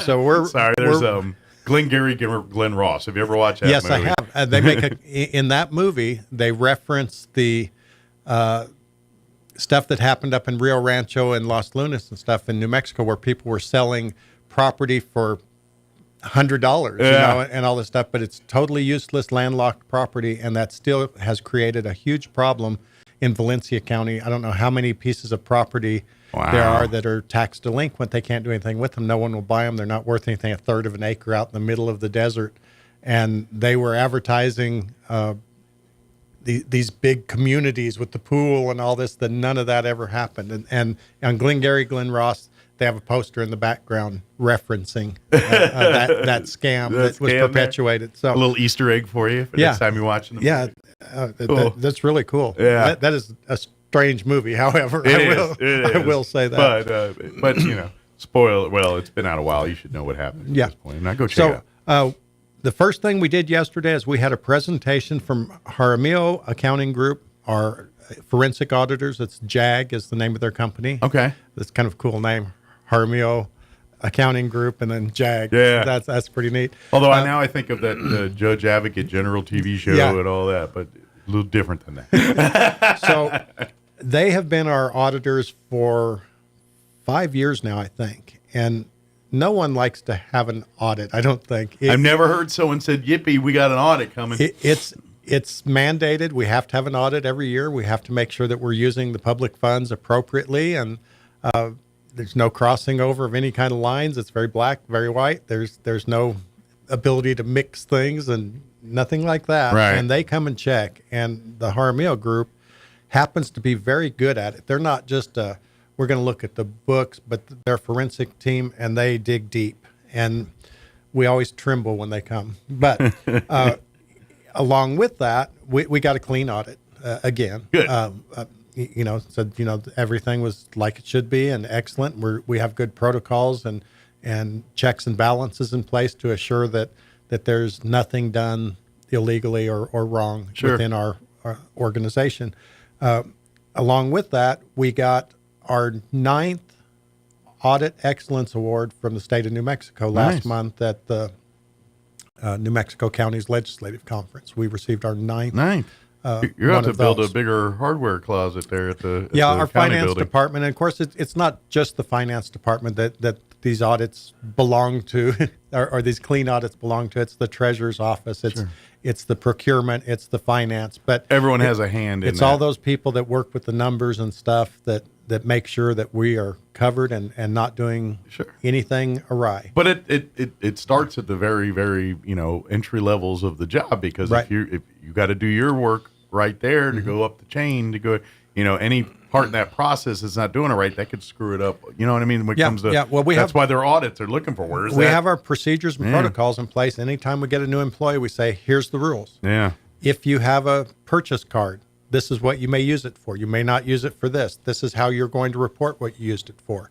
If you're purchasing goods or services, these are the rules. You cannot go over this dollar amount. If you do this, you need to have 3 bids.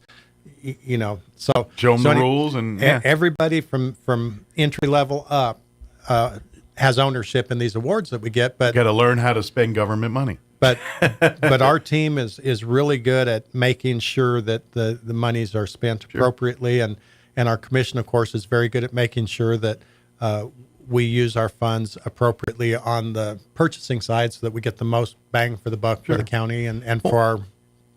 But I would also imagine too that because of the track record of Chaves County here, like they're not like they're problem people that have consistently have audit issues or things. Usually it's the ones you'll see they're in financial problems. They're having these issues. And what's crazy about that is you hear about things you think, oh my gosh, that wasn't even very well hidden. That wasn't very smart. You hear about people, and I remember one from several years ago. And I don't know which county or exactly where, but it was somewhere in northern New Mexico where the treasurer or somebody went to the casino and had like an $80,000 spend of county money. I guess they thought, well, I'll win it back next week and put it back. And what part of their brain do they think that? Like, even if you win it back, how are you gonna hide the fact that you did it in the first place? Because even if they said, yeah, but I won, okay, then you're fine. Well, good. You want to invest some more? You seem to be on the street. It's kind of no different when I was in the Air Force. When I was in the Air Force, they gave each soldier, when you went TDY or deployed, you had it used to be an Amex card, but I think they switched to Visa when I was in there. I have no idea what it is, whoever they're contracted with now. But you have a credit card when you're deployed in TDY and things. And so that's if you need to pay for a hotel room, if you have to pay for food, if you have any expenses incurred while you're on deployed or TDY here. But the trick is you can only use that card for those things, and you have to pay it off at the end of the month. When you get back, they give you a voucher, and then you pay it off. And there's ways around. They get per diem per day, and so they try. All right, don't eat food, and we get $60 a day. If we only eat $20, we get 30. But anyway, but you get the dumb airmen every year that they get the card, and they'll go buy a stereo on this thing and then pay it off. And you're like, no, you're in trouble. But I paid it off because you're not allowed to use this to buy a stereo for yourself, even though you paid it off. That's a misuse of government funds. When I worked for the federal government, I mean, not saying that buying a stereo is the right thing, and you're correct. You have to pay the balance every month, but the card is in your name. And it had a $40,000 credit limit. My card was only to be used for travel purposes if I had a duty assignment somewhere else. So while I was in travel, $40,000 a month, I couldn't fathom spending that. Right? You're no, like, I don't know what to do with why in the world would they put that sort of a limit? Come on, don't encourage wrongdoing. You're giving me too much rope here, sir. You certainly have some ownership in that. But anyway, we got our clean audit again. And thank you to the Jaramillo Accounting Group, and thanks to our team that made sure that we. But my point did that is when you have a good track record and history of doing that, they tend to they're going to come and give you the benefit of the doubt sometimes and things. It's like no, whereas someone that's generally consistently wrong and consistently having issues, I guarantee their auditors are probably looking at that a little harder than someone that year after year consistently does it right. Well, and I would say that that is right to some degree, except that Jaramillo Accounting, they don't back off ever. They don't care how clean you are. They do a deep dive and they're every supposed time. to. And, oh my gosh! But they make us shake in our boots, even though we know we've done nothing wrong. You're still, Right. you know, But yeah, it's like an IRS audit. Yeah. I did what I was supposed to do, but I'm still scared. Kind of like when you get pulled over for speeding. You know, you still a little apprehensive. Yeah. Like, I'm not going to I'm not drunk or nothing, but you're still like a little nervous. Yeah, like, I'm one of those people that after I get my speeding ticket, thank you, sir. Why am I polite? Why did I do that? I'm always like, I always gauge it because I'm like, can I turn on my charm here and do the? Because every once in a while, I mean, not that I get pulled over, but there's been 1 or 2 times where radio got me out of it. You know, I'm always polite, and I very much appreciate any law enforcement, but I've never been able to reconcile telling them thank you for giving me a ticket at the end, and I do it every time. It's like, next time I'm not going to do that. Don't thank that guy. Okay, see you later. Thank you for ruining my day. No. But but every once in a while, I get that. Like one time, and it was like, "Are you the radio guy?" Yes, I am. I was like, "Yeah, I got a warning." He's like, so, it lucked out because I happened to be going to work at the time, and so I was like, "I'm running late for work." It's like, "Oh, you're the radio guy." It's like, "Yes." All right, slow down, man. After we got our audit shared with everyone, we also passed a resolution for the acceptance and the approval of the audit. That's just one of the many steps that we have to follow. You know, the minutia of the process. Of the process, exactly. So then we did something that we got a lot of support for, and it's been shared on Facebook several times. We had people that came all the way from Luna County and from Lincoln County to hear this resolution. So last month, Luna County passed a resolution opposing the Mimbres Peaks National Monument designation. Okay. Because a third-party outside group has come in and said, oh, we need to protect all this ground, and the Antiquities Act will allow a president to set aside land. Here we go. And they did this several years ago in Las Cruces, at the Oregon Mountains. You know, I believe that they wanted to set aside a couple million acres, and by the time it was done, they only set aside 500,000 acres of public lands. Oh, it's to help people, or so people will know that it's here and do all this stuff is kind of the approach that they use. But 500,000 acres, but most of it's off limits. And so now you've reduced this 500,000 acres that was essentially open to everyone at some point down to 20, 30,000 acres. I don't know how many they ultimately ended up with, but it's certainly a lot less than the amount that they took away. Right. And then they have, and this is talking about Oregon Mountains, they claim that has drawn 613,000 people last year to the Oregon Mountains. And I'm thinking, isn't that kind of counterproductive? If you're trying to protect something and a place that probably had 10 to 15,000 people exploring 500,000 acres, right? And then you come in and make a monument designation and reduce it down to even 50,000 acres is what people can go look at, whatever. Here's a piece you could destroy. And 613,000 people, but they do that so that they can, fudge the amount that it has brought to economic impact to their community. But if 613,000 people came there last year, there's not a darn thing left there. And that you just destroyed the environment. Come on, that's not which was true supposed in the to least, go against the It's kind of like and it usually happens by a third party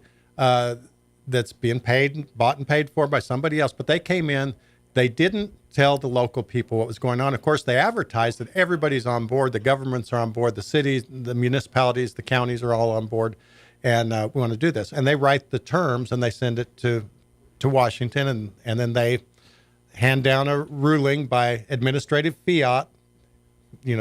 Henceforth this shall be called the Mike Winters Memorial Monument. But there are 4 mountain peaks. It encompasses 245,000 acres, and they didn't even include the local governments. So when they found out, Luna County opposed the designation of the monument. It hadn't been done yet, but they're working on getting that done. Okay. There's a high likelihood that it'll get done. The Antiquities Act was put in 118 years ago. Actually, I think it was longer than that. I think it was 121 years ago, I think. I could be off a year or two. Okay. I wasn't alive then. Almost. Give or take. Just 2 or 3 years before I was born. Roughly 20 years ago. But the Antiquities Act will allow a president to set aside large tracts of land. Well, back when they were doing this was, no one was trying to save anything for the future, and so it kind of made sense. But there were also no land management agencies in those days.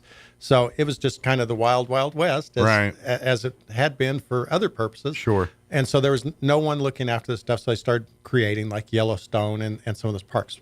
Cool, that's neat. Yeah. Now there are federal land management agencies. Why are we doing this also when that's no longer necessary? Right. The other thing is it's been misused so much by presidents. They're going to have a Supreme Court hearing on this on March 22nd, I believe, is scheduled to be challenged. Okay. Because they say that it's the most overused piece of federal law since its inception, and it's typically used to set aside large parcels of land to prevent oil and gas exploration, minerals, mining, prevent one agriculture. person's agenda from another person's agenda. And the rules say that this has to be done if there's imminent threat to biological or cultural resources, and it should always be and that's imminent threat, not someday, 50 years from now, this could be gone. Years from now, this could be gone. Going to make it a crack. Yeah. Imminent threat. There's no imminent threat down there.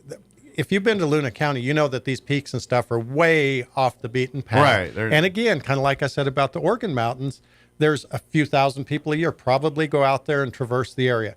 There are some ranchers that graze there. There's some people that mine there. But the overall use is pretty minimal, and the likelihood that they're, hurting anything is pretty slim. Yeah.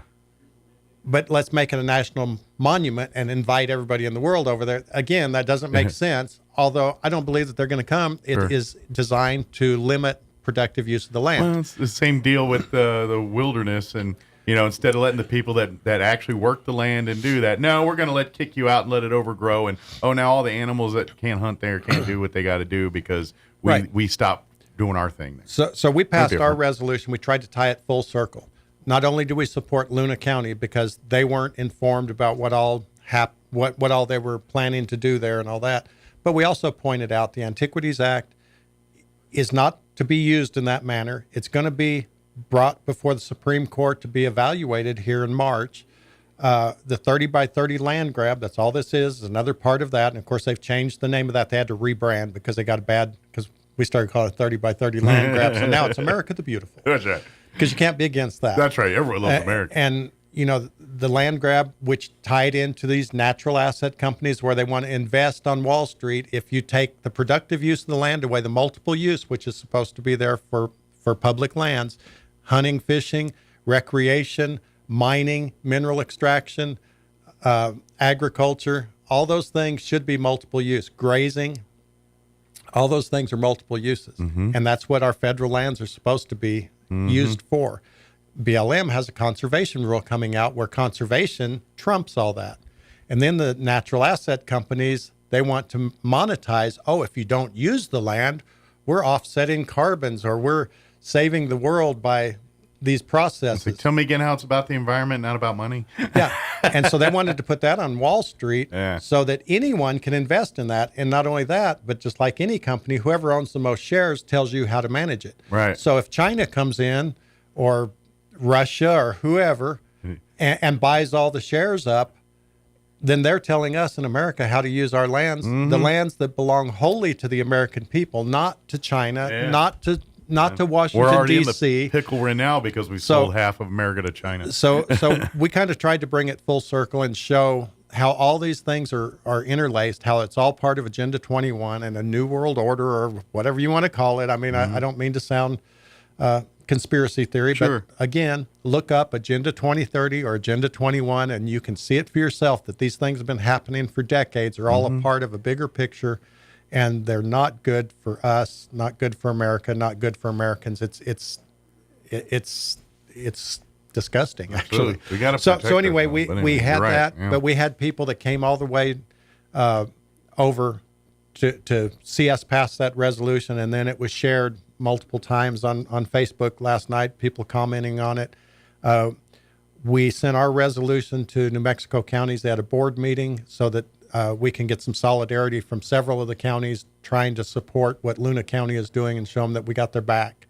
and that's kind of the way we've been working on all of these fights that we're having with the federal government, with the prairie chicken, or whatever. We're all it's working a strength in numbers thing. together, and it's a lot more powerful when it comes from multiple counties instead of one county. So we expect, and I've heard from, I think from 3 counties, that they're planning to pass essentially the same resolution that we did, that brings it all around and shows, we're not in support of this. We're in support of managing lands appropriately if it doesn't unfairly penalize those that, make a living off the land or kill any multiple use. We put all that stuff into our resolution to make sure that the people that have been working and using this land know way better what to do with it than the people sitting in D.C. That's just always the case, and they always want to come in and do this. And it's like, look, y'all are making decisions about things. You have no idea how the mayonnaise is made here, and you're doing, and that's just it. It's whether it's a national monument, a national park, a forest, whatever. Those lands don't belong to Washington. I hate when they say no federal funds are used because, or no taxpayer monies are used. All the monies are taxpayer money. None of it belongs to Washington. Exactly. Just like none of these lands belong to the people in Washington. These lands are all of ours. Mm-hmm. These lands belong to all of us. But in Washington, these agencies tend to think these are all mine. Right. The government. These are all ours. I know. No, it's not all ours. Yeah. It's all of ours, not all ours. And so we do everything we can to try to, as a county, and we just got back from National Association of Counties in Washington, D.C., got back on Tuesday, and we saw the same thing. We met with people from the West primarily that are downtrodden because of all the federal lands that we have in the West. In the East, they don't have these same problems, although we did have people in our committee meetings that are from the East that are starting to recognize. I think we had some people from Massachusetts, I think it was, in our meeting, which I'd never seen Massachusetts there.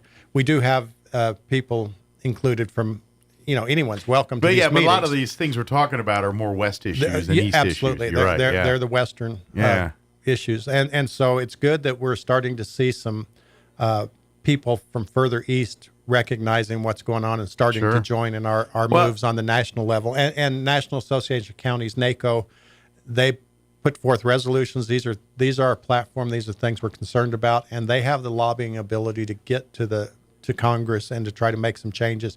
NACO has a lot of power in Washington. And so the fact that we're on the radar for NACO is a big thing. Good deal. And the natural asset companies, we won round 1 to that. I don't know if we told you, but we had some senators and stuff. Once we exposed what was going on to them, they passed some legislation to stop that. The Securities Exchange Commission kind of got egg on their face in Wall Street. We didn't realize, we're going to pull that, so that we didn't do it. However, the leader of the PAC, the person who has designed this plan, Intrinsic Exchange Group is the name of the group. SEC said, we're not doing that, because they were embarrassed. They tried to sneak it through really quickly. Right. Then they got caught with their hand in the cookie jar. So anyway, he's already making the rounds in Congress, explaining to people, it's my understanding. Oh, no, you just misunderstood what we're trying to do. So we know that round 2 is coming back. Here comes the backpedaling. And so we're going to continue to keep an eye on that, and hopefully we can keep that stopped, because certainly we don't want to lose our country on Wall Street. Yeah, and that's absolutely. pretty much what's happening. So that's kind of the fight. It's one of these battles at a time, and unfortunately, as soon as this one's done, and it's on to the next one, because it's the prairie chicken all over again. It's like, all right, we got 10 more animals lined up. It's no different here. There's the battle plan. This don't work. Let's go to the other one. And they're going to keep, poking and prodding until they get a death crack by in that 1,000 armor. cuts kind of thing. Exactly. That's what it is. Yeah. So moving on, we also did some housekeeping stuff. Approval of our DWI grant distribution application for the year. We passed a resolution to amend the Chaves County Land Council makeup. We have 9 members on the Chaves County Land Council. Okay. And these are the people that come in and advise the county commissioners on public lands issues. BLM wants to do this, and they will hear it, and they'll decide whether they think it's good or bad, and they'll report back. And that is made up of 3 distinct areas of our community. So we've got the recreation people that, hunters, fishermen, ATV operators, sports people, right.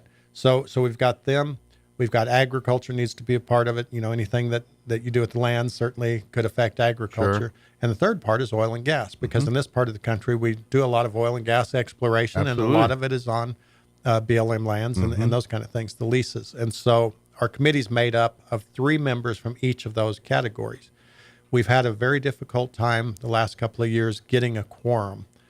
We don't have enough people showing up for the meeting that we can have the meeting. So we've reduced the number. We took 1 off of each of those categories. We took 1 away from farming or agriculture side of it, 1 away from the oil and gas, and 1 away from the recreation side, meaning we only have 2 members from each, so 6 total.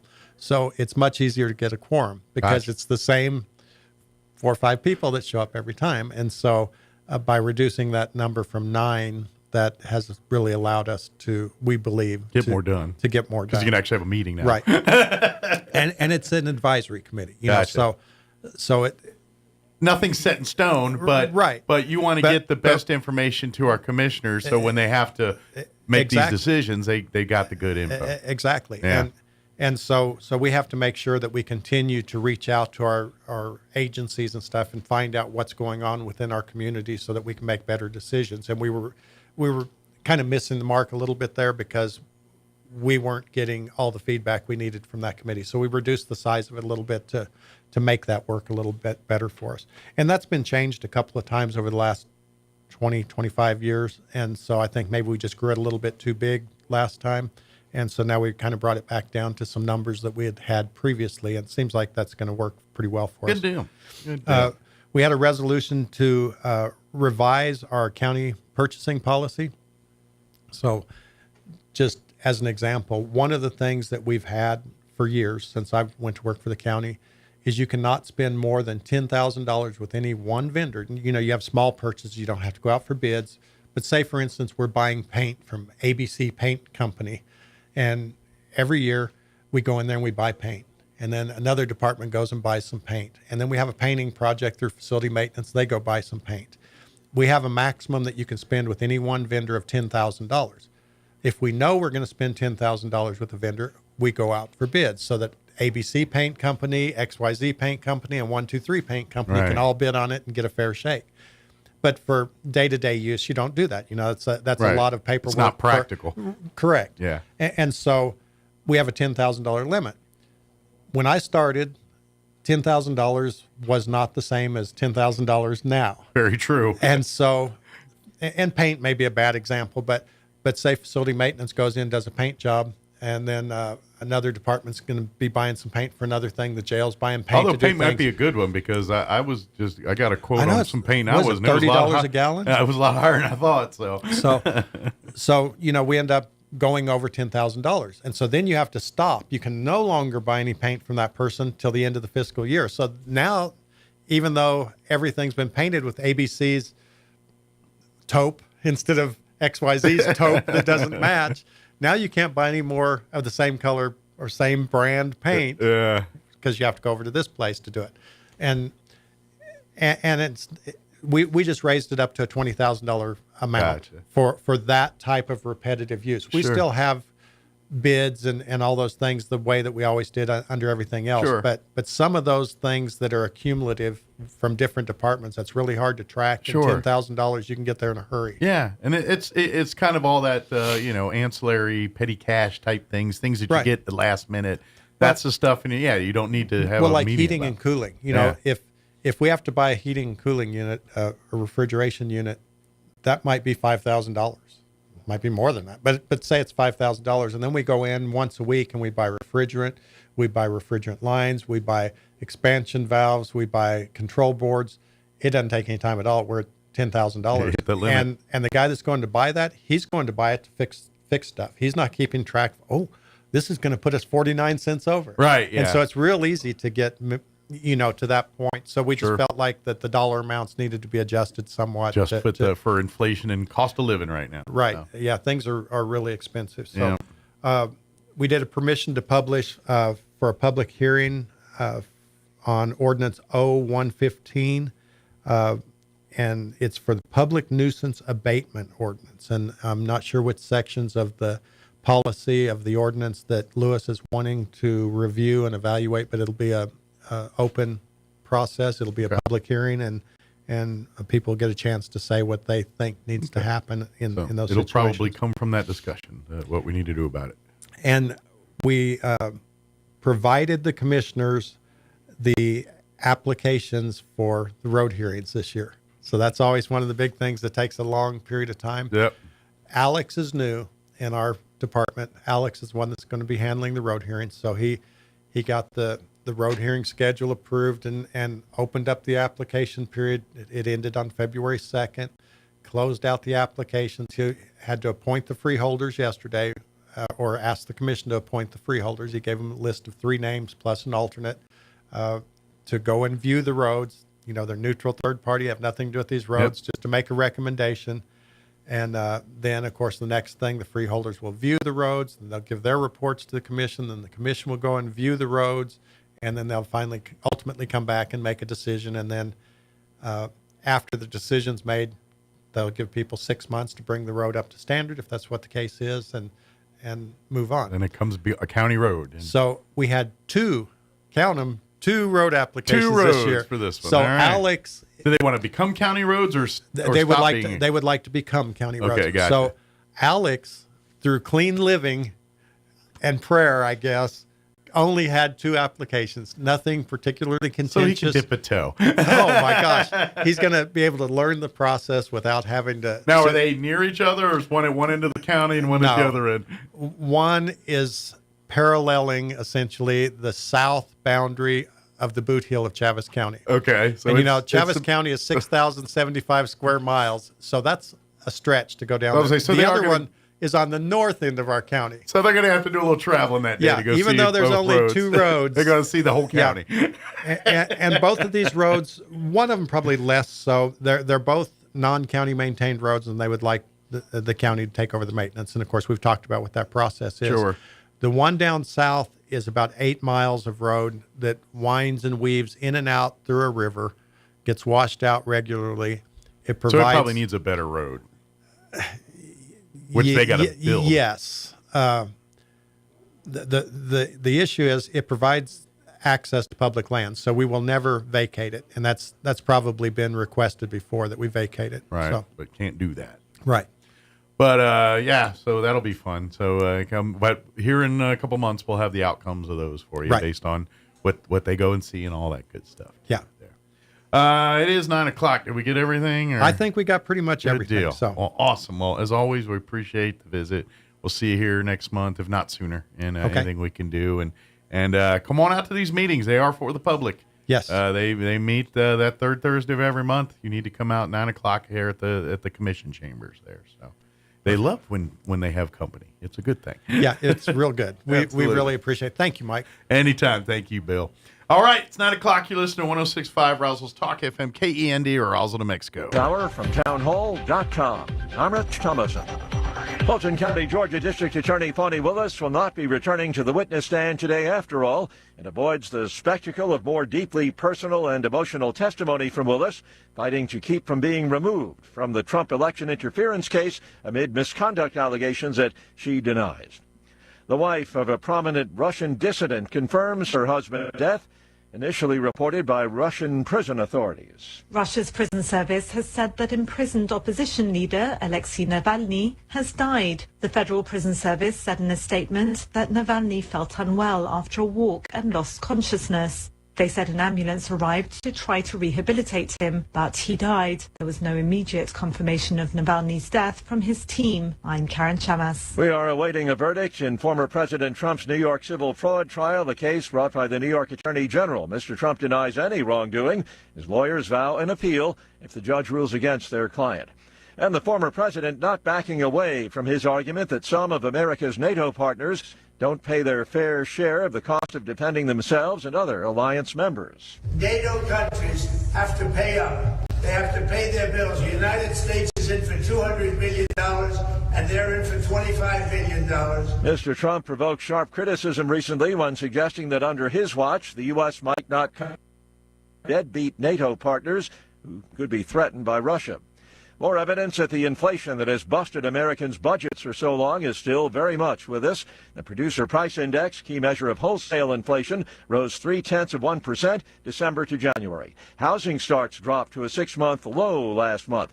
But in the midst of it all, the University of Michigan has consumer sentiment hitting a 31-month high. More on these stories at townhall.com. Everybody wants cheap airfare, but where do you find it? You call low-cost airlines. Their prices are direct from the airlines, and they're so low you can't find these fares published anywhere. They specialize in cheap flights, discount hotel rooms, cheap car rental rates, and great package deals anywhere around the world. Wherever you want to go, they can help you get there cheaply and with a best price guarantee. If you want the lowest prices on your airline tickets or other travel services, call now. That's right, call. That's the only way to get these rates. Experts are standing by 24/7 to get you the cheapest airfare and hotel rates available. So don't wait. Call right now for the lowest travel prices anywhere and for great last-minute travel deals too. Call 866-755-5300. That's 866-755-5300. Again, that's 866-755-5300. Call us right now. Greece has become the first Orthodox Christian country to legalize same-sex civil marriage despite opposition from the church. It's a victory for the Greek Prime Minister. The fact that he has felt confident enough to bring in this bill shows how stable he feels actually in power. He recently stormed to re-election a second term, and one might think actually that same-sex marriage would be a move that a left-wing government or centre-left government might try to introduce. But here you have a centre-right Prime Minister who feels that now is the time for Greece to, in effect, stand up to the Orthodox Church and pass this. It is a sign of his confidence that he feels ready to tread on the turf of a political move that is more associated with the left wing and to push it through. The BBC's Mark Lowen. Voters in 2 districts in England have delivered new blows to beleaguered Prime Minister Sunak. Results today show they elected opposition party lawmakers in seats that Sunak's Conservatives had held for years. News and analysis, townhall.com. Thursday was Parental Rights Day at the state capitol in Richmond, where moms and dads from throughout Virginia demanded that lawmakers respect their constitutional rights to protect their children from harm. Correspondent Anne-Marie Morgan reports. A new progressive majority has killed bills to require schools to tell parents if their child struggles with gender confusion. Michelle Blair was not told. Her daughter was removed from her and eventually sex trafficked. Schools have no business making any decisions for our children without our knowledge. None. Our children are being hurt by a social contagion. There are thousands of vulnerable children just like Sage out there. Advocates also urged passage of a bill to notify parents if their child has a drug overdose at school. Anne-Marie Morgan reporting. On Wall Street, the Dow is down 85 points and NASDAQ off 59. More on these stories at townhall.com.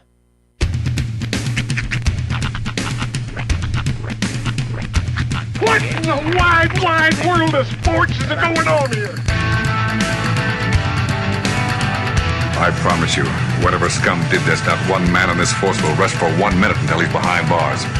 Now let's grab a bite to eat. Yeah, come on. I feel the hot wind on my shoulder and the touch of a world that is older. I hit the switch and check the number. I leave it on and then I slumber. I hear the rhythm ringing through it. Flamenco guitar and cumbia music. I hear the talking of the DJ. The devil listen, what does he say? I'm on a Mexican radio. I'm on a Mexican radio. Broadcasting live from high atop the J.P. White Building in downtown Roswell, New Mexico. It's Mornings with Mike Winters on 106.5 Roswell's Talk FM. Is that what I sound like when I talk? Now, here's your host, Mike Winters. And good morning. It is 6 minutes after 9 o'clock. I look. Welcome to hour number 3. Felicidades inviernos. Mornings with Mike Winters right here on 106.5 Roswell Talk FM. Happy Friday. It goes down smooth every single time. Indeed. Happy Friday, everybody. He's I love that you nice. drink squirt. I haven't seen people drink squirt in years. I am a huge fan. I actually want to get a shirt, either printed or if I can find one online that just says "I drink squirt." Do they have like a Squirt Zero? They actually do have a Squirt Zero sugar. Yeah, they do have a Squirt Zero sugar, and they also have one. It's in the ruby red. Ooh, it's actually quite delightful. Although I do love the antifreeze color that is Squirt. Well, it's mostly the bottle though. But is it? It is. It's I guess it is. It's partly the bottle, but the drink is sort of like it is sort of an off cream color. It doesn't lend itself well to the name. It looks like antifreeze. Tastes like squirt. Goes down smooth every single time. Squirt. Ask for it by name. Pinky almost went up on that one. Well, happy Friday, everybody. Yes. Welcome to it. I hope you guys are having a great day so far. Oh, yeah. Big thank you to McDonald's, as we do each and every Friday. They are on point and provide us with delicious breakfast treats. I've got my... You know what Roy did? That was so nice of him. What's that? So I got my Coke Zero. And first hour, I've kind of been stuck in the studios. I haven't really been out. Just been kind of diddy bopping. Right. And after the first hour, he came in with my Coke. He goes, I forgot to give this to you. Nice. And he goes, by the way, I kept it in the freezer to keep it cold for you. Wow. Yeah, Roy straight up hooked me up. Heck yeah, Roy. Roy. Although I do have to poke a hole. Now listen, Roy's a... And look, I still got plenty of frosty ice in here because of his Roy's effort. a thoughtful bloke. Roy is somebody who thinks things through. But I do have to poke a quick hole in his defense. All right. Because... And again, Roy, it's amazing that he did that, but he put it in the freezer, so he didn't forget. He prepped. Oh, he didn't forget. He just prepped, and then he came in and said that he forgot. That right there, not only is that preparing, but also throwing yourself on the sword and being like, "Oh, you know what? Dumb me, I forgot. Here you go." He did. That's consideration on top of... That's a consideration sandwich. Roy did me super solid. That's the double stuffed Oreo of consideration right there. I was very thankful. He's like, yeah, I put it in the freezer. I was like, man. Nice. This is like, got a hot towel coming next? I know. Awesome, man. I'm on air. Hot nuts? What do we got here? Yeah, put it this way. Meanwhile, have you ever had hot nuts? Oh, absolutely. Okay. You get them from the Peanut Man. Oh, see, all right. When... this was years ago. Huh? One time, I got to fly first class. Okay. One time, and it was one of these deals where it was, ended up in first class. And when you're a kid, those seats are so much bigger. I was a grown man. I thought you said when you were younger. When I hear you're younger, I think, when you're like 7. Younger as in I was probably my 30s. Technically, last week you were younger. Yeah, I was probably in my 30s here. But oh my goodness, it was amazing. Yes, the seats were bigger. I had it for me, but they literally handed me a bowl of warm almonds, and I was like, and then I ate. I was like, they're so much better warm like that. I was like, oh my God. I made requests for more hot nuts. And I got several hot nuts. And then you know what? I was drinking my Coke Zero. It never emptied. Like, I didn't even have to ask. I just, like, I drank one quick before takeoff. Next thing I know, there's no one sitting there. I'm like, whoa, where did this come from? It's like a hot, and then randomly fresh baked cookies just show up. I'm like, nice. Oh my goodness. It is way better behind the curtain. It's like steerage back there in economy. There's like a fiddle guy playing a fiddle in the back. There's a dice game happening in one of the aisles. I saw how the other half lived, and I was like, I get this it is now. not right. This is not right. Share your wealth. I'm like, no wonder these people like flying. If someone handed me hot nuts and warm cookies all the time, I was like, the first thing is they're going to take your coat. I'm like, where are you going to take it? We're right here. And they have a whole coat room just for the first class people. And you were just waiting for somebody to ask you if you wanted the Coke in the can. You were just waiting.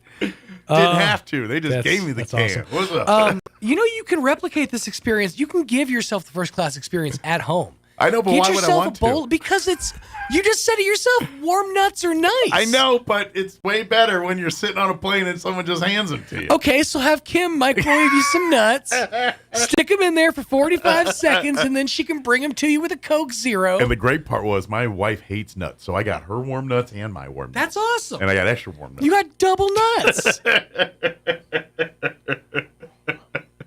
Oh, it was delightful. That rules. I ain't gonna lie. Top 3 happy moments was sitting in that plane for an hour and a half or 2 hours in that plane. I will say, for a man of meager means, who lives under humble circumstances, you certainly have enjoyed some luxurious experiences. I've done a lot of things. Never-ending soft serve on a cruise ship.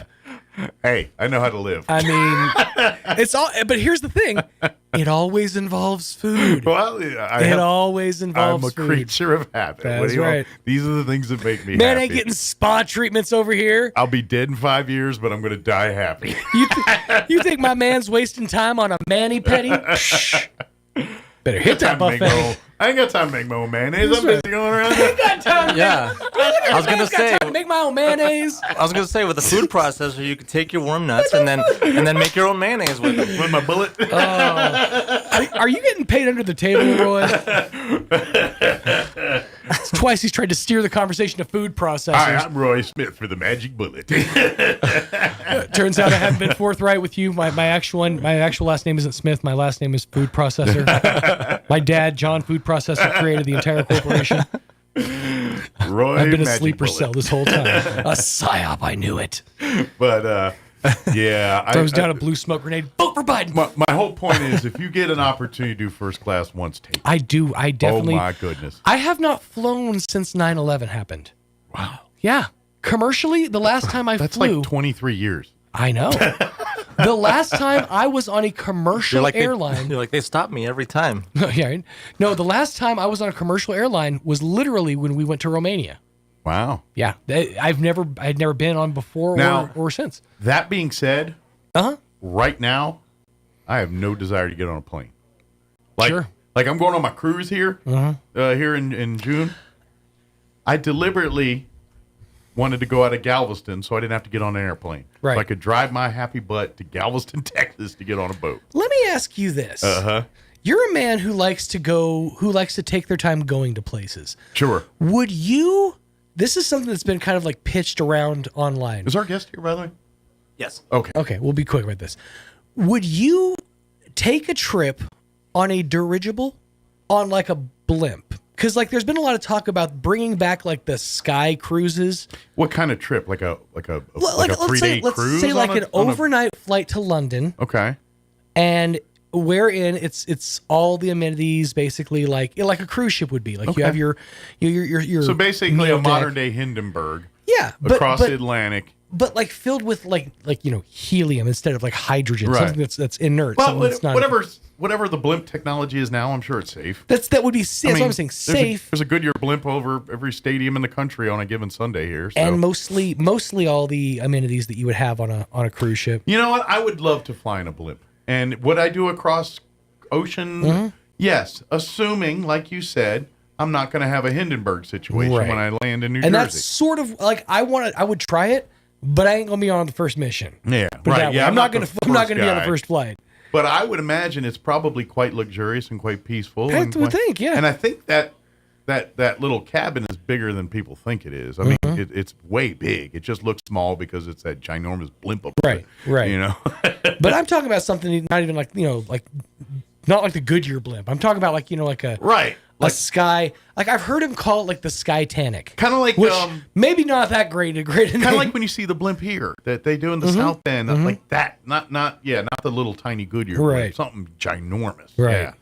Yeah. By the way, I know the Goodyear blimps are big, but the things that like the Hindenburg, those things were way bigger. Oh, the huge manatee. Yeah. You know that clip though, it's still. Like, think about it. How many, like, old clips of disaster has stuck around?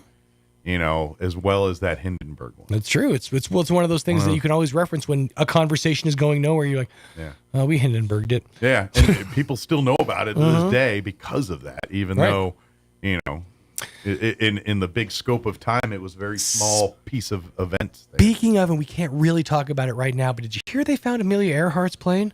I did hear that. Turns out there were no survivors. There's a guest here. He's here all week, folks. Tammy Alvarez with the gallery is going to be joining us here in just a bit. Tomorrow is her big community art event happening at Pioneer Bank's main branch here on North Main from 1 to 3. She had, and we'll explain more about it, but she had community leaders and myself paint these little 4x4 paintings.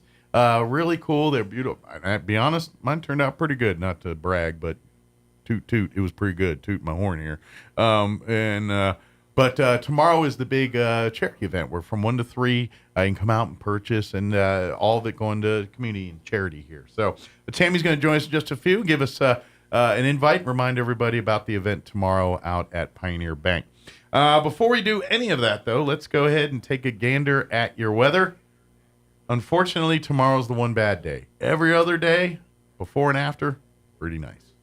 I'm meteorologist Steve Hamilton with your Pecos Valley weather. We're expecting 60s with plenty of sunshine today, but we have a cold front moving in overnight. That'll bring us some clouds.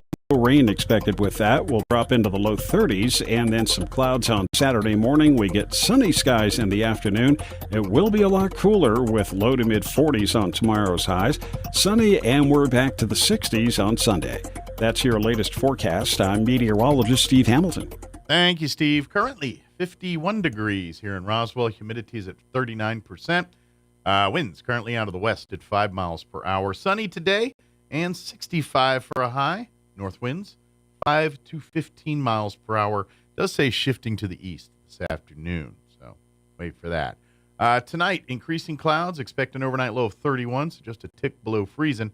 East winds at around 10 miles per hour. Saturday's going to be cold. Tomorrow, mostly cloudy. 42 for a high. Winds will be out of the southeast, 5 to 10 miles per hour. Saturday night, partly cloudy. Overnight low of 28 degrees. South winds at around 5 miles per hour. Sunday, we're warming back up into the 60s. Sunny skies, 61 for a high on Sunday with south winds 5 to 10 miles per hour. Sunday night, mostly clear with a overnight low of 37 degrees. And then for President's Day, Monday, we're back up into the mid-70s. Or back shooting past the 60s into the mid-70s. Sunny and 75 for Monday on President's Day. Tuesday, we're pushing 80 at 79. Wednesday, pushing 80 at 79. So it's a warm week next week. But we got one day tomorrow where it drops into the 40s, and then it's right back to warm again.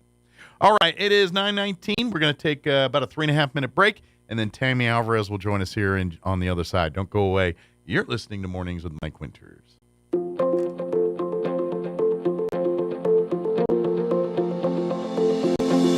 There are 3 key phrases that need to be spoken on a regular basis in a healthy marriage. Hi, this is Pastor Troy and Julie Smotherman for The Joy of Marriage. You know, for over 20 years, Julie and I have been sharing these 3 key phrases, and here they are. I love you, I'm sorry, and I forgive you. Ephesians 4:32 says, be kind and compassionate to one another, forgiving each other, just as in Christ, God forgave you. You know, it's so easy to expect others to love us, to say I'm sorry, and to forgive us. But you know, it's really a gift that we give each other. You know, the Bible teaches us we sow and we reap. Sow into your spouse, I love you, I forgive you, I'm sorry. And then you'll reap a harvest in return. Someone has to start the process. Let that be you today so you can really enjoy your marriage. If you have any questions or would like further information about the Joy of Marriage Ministry, please go to jomconference.com. At Artesia General Hospital, our board-certified podiatrists are committed to providing personalized care in a welcoming environment. Dr. Jennifer Chow and Dr. Michael Krupa offer the latest surgical techniques and treat a range of conditions including arthritis, bunions, joint care, and more. If you're suffering from foot, ankle, or lower leg pain, we can help. Visit artesiageneral.com/foot care to request an appointment and begin your journey toward happier, healthier feet.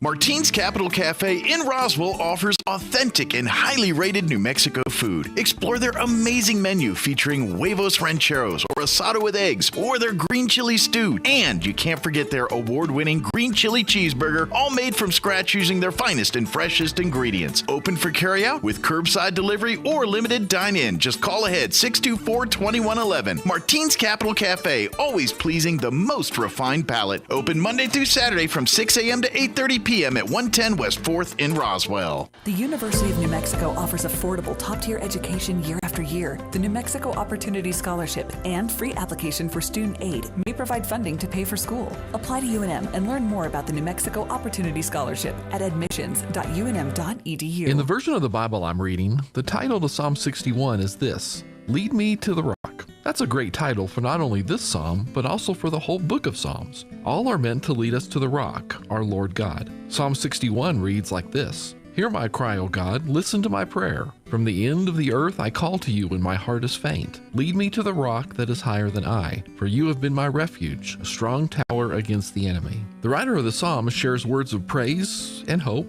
questioning and despair, and everything else in between. The highs and lows of emotions are written in these verses. It was the songbook of the early church, and it can be the songbook to our lives as well. Wherever you find yourself, whatever stage of life, you can find a psalm that speaks to you. Take some time to read and listen and meditate on the Psalms. One a day, a few a day, whatever you can. Listen to the words and then let them bring you comfort, strength, and then empathize with you. And ultimately, let them lead us to the rock that is our God. Join us at the Country Club Road Church of Christ for worship at 10 a.m. on Sunday, located on the corner of Country Club and Washington in Roswell.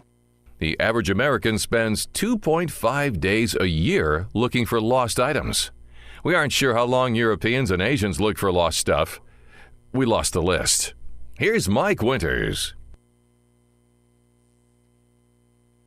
And good morning. It is 23 minutes after 9 o'clock, and joining us in studio this morning, Tammy Alvarez, who you might see hanging out at the gallery every day, joining us in studio this morning. Good morning, Tammy. Good morning. Yeah. By the way, if you've ever gone into the gallery, quick plug there before we start talking about tomorrow's event. It's a home for local artists. Yes. They come and they get to kind of set up a like a section where they display their art, where you can come and purchase it. But it is also a place where art is produced, where artists of all walks of life and different mediums of art, from painting to ceramics to probably metalwork and woodwork. Metal and wood and jewelry. If you can create it and make art with it, then there's an artist devoted to it, you know? And so it is a space for that too. So if you're an artist or aspiring artist or someone, come and meet people that share your desires and interests. Definitely. And come meet and collaborate, and who knows, come do art together, and next thing you know, maybe this is your stepping stone to getting your art out to the world. Kind of thing. And that's what the gallery is. It's kind of a unique artist collective that allows all art to come and be on display and allow people to enjoy it, appreciate it, and create it. Exactly. And it's buy a it. wonderful place. And buy it. and buy it. And buy it. But and so this event kind of spawns from that theory a little bit here that you've created. I was at Creative New Mexico last March, and the mayor was there, and I asked him. I had a lot of little canvases set up for people to just come and do a painting, with or without my help. It was just a free thing they could do. Yeah. And I asked the mayor if he would paint a painting for me and donate it to me. And he hem-hawed around and fussed how he's not an artist, but he did. And it's this wonderful little windmill and a water trough. He was very gracious and said I got the most art out of him of any teacher ever. And that kind of started it. And I mentioned that for you, that's kind of the joy in this sometimes. When people tell you I can't do it, and then they do it. And for you, that's kind of the win. You're like, well, dang, maybe I'm more creative than I thought. I challenge anybody who says, I can't draw a stick figure. Because I'm one of those people. I don't claim to have artistic skills. Right. I have creativity in me. I know that. I mean, given what you do, yes, someone's dumb enough to pay me to talk on the radio. But you know, generally that, you know, working with my hands that way is not my best. But yeah, like you said, I worked with you to make our painting for this. And your painting's great. And I ain't turned gonna out lie, so good. I feel like, you know, people might want to pay money for that. Exactly. You know what I mean? That was like, that's my favorite. Yeah. It is, because I think as adults, we get it set in our mind what we can and can't. Yeah. And if you have the if you want to see, sure, you will be so surprised, Sure. pleasantly surprised, and have a great time in the process. Yeah. Well, and that's the kind of like, when I was just even that little hour that we worked together on that little painting, like I came to kind of a realization about art that yes, it is loaded with rules that you can follow or can break. Exactly. It's one of those few things Right. that if you break the rules, you're not over with. You know what I mean? Where it's like you play a sport or you break the rules, there's a consequence for that. But in painting, sure, there's techniques. If you want to create a realism thing, there's certain ways to do that and things to do that. But there's no law saying it even has to look that way. Maybe it's futuristic-y, but kind of a little Pollock-y or a little, avant-garde or whatever. That's the beauty of art is like, everybody's is their own. yeah, it's beauty's in the eye of the beholder, and that really is a thing. When two people look at something, they don't see the same thing. Exactly. And so that's where art is. And so where one person's like, yeah, I love something in the house in the woods, and then someone else is like, no, I just want this mix of colors that makes me feel a certain way, and that's kind of what art is. So I challenge anybody, come spend some time with me, and I promise you'll have a little painting that you would love. Absolutely. And that's the part where I think you and your folks that kind of work with you there at the gallery every day are very good at just saying anybody can do this art. This is really a good opportunity to just pick something up. He's sorry putting the about that. mic a little closer to you. He does that because I don't wear the headset. Can you hear the words coming out of my mouth? So that being said, come out to the event tomorrow and see exactly what we're talking about. So all the paintings and everything, the 30 plus paintings of that local community leaders and me. You're considered because you influence the community through your talk show. I joke and stuff, but you do. I like to say I do have a little bit of influence here.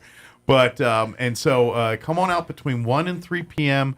to the Pioneer Bank on North Main. Kind of, I guess they call it. Is that like their main branch or main office? I don't know. It's 3000 North Main. It's the big Pioneer Bank branch. And you'll enter through the west-facing door around the back from Main, the back side of the bank. Yes. There's covered parking, and that's where you'll be able to park. But the door faces It's like their that. community room, Yes. I think is what they call it. Yes. And that's where the show will be. Yes. And each person basically painted. Is it a 4x4? That's what I'm saying. 4x4. I didn't measure, but I'm ballparked at about a 4x4 painting. And so, and it runs the gamut. Some of them are, each person that painted one, it's completely different. Some it's houses and buildings. Some it's mountains. Some it's. We have a couple of aliens. Yeah. Some it's a little more. We have a gorilla and a sloth. Oh, I know who that is. Yeah, Mike Harrington. I know who did that one. Yeah, and so the event, when you get there as a guest, you're going to receive a card that lists all of the artists. Okay. All of the community leaders.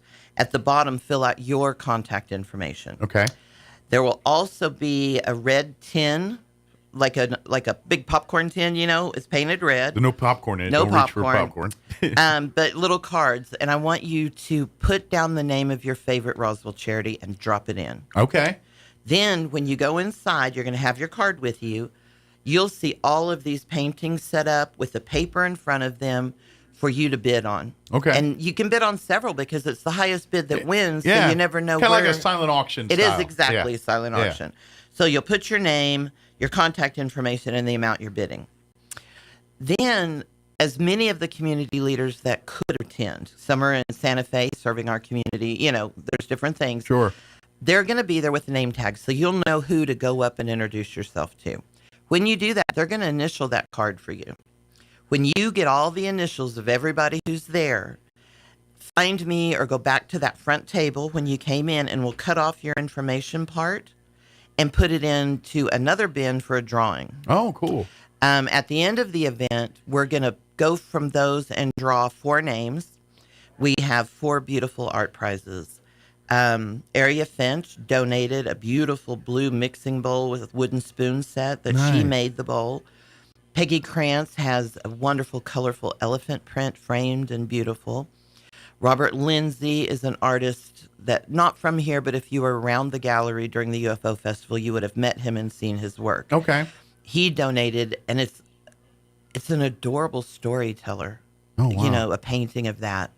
And then, of course, Greg Birch, a local artist, donated this large, He's been on our show numerous beautiful times, painting, and he will be there. And I've actually, seen that work because the day I was painting mine, he happened to pop in to drop that off. Yes. And like all of Greg's artwork, it's beautiful. Well, and every time you look at it, you see something different. Yeah, and that's Greg's kind of known for that. Exactly. Like he paints in not all of his paintings, but some of his paintings where it's almost that like when you're a kid and you got those holographic cards in the Wonder Bread or It something. changes. Yeah. Yeah. Like he paints like that, Yeah. and that's pretty cool. But So, he will be on hand to actually sign it to the winner. So Good that's deal. pretty special. Yeah. He's fun to talk to, by the way, too. If He you want is. to talk history or art, he's a great guy to talk to. He is a nice man. He'll fill the whole 2 hours talking to you if you let. And then, so I want to give a special thank you to a few people. So Southwest Printers and the Hispano Chamber of Commerce are helping sponsor financially by covering costs for the printing of things. Oh, wow. Good deal. And, And Southwest Printers are always... and what a blessing. Yeah, both organizations. But Exactly. Southwest Printers, I don't know how many times there's events And like JP this. did a painting, and if you love Van Gogh, you're going to have to come and see Ooh, his he went a painting little... and He get tapped it. his inner Van Gogh, He huh? went crazy. It was so good. Nice.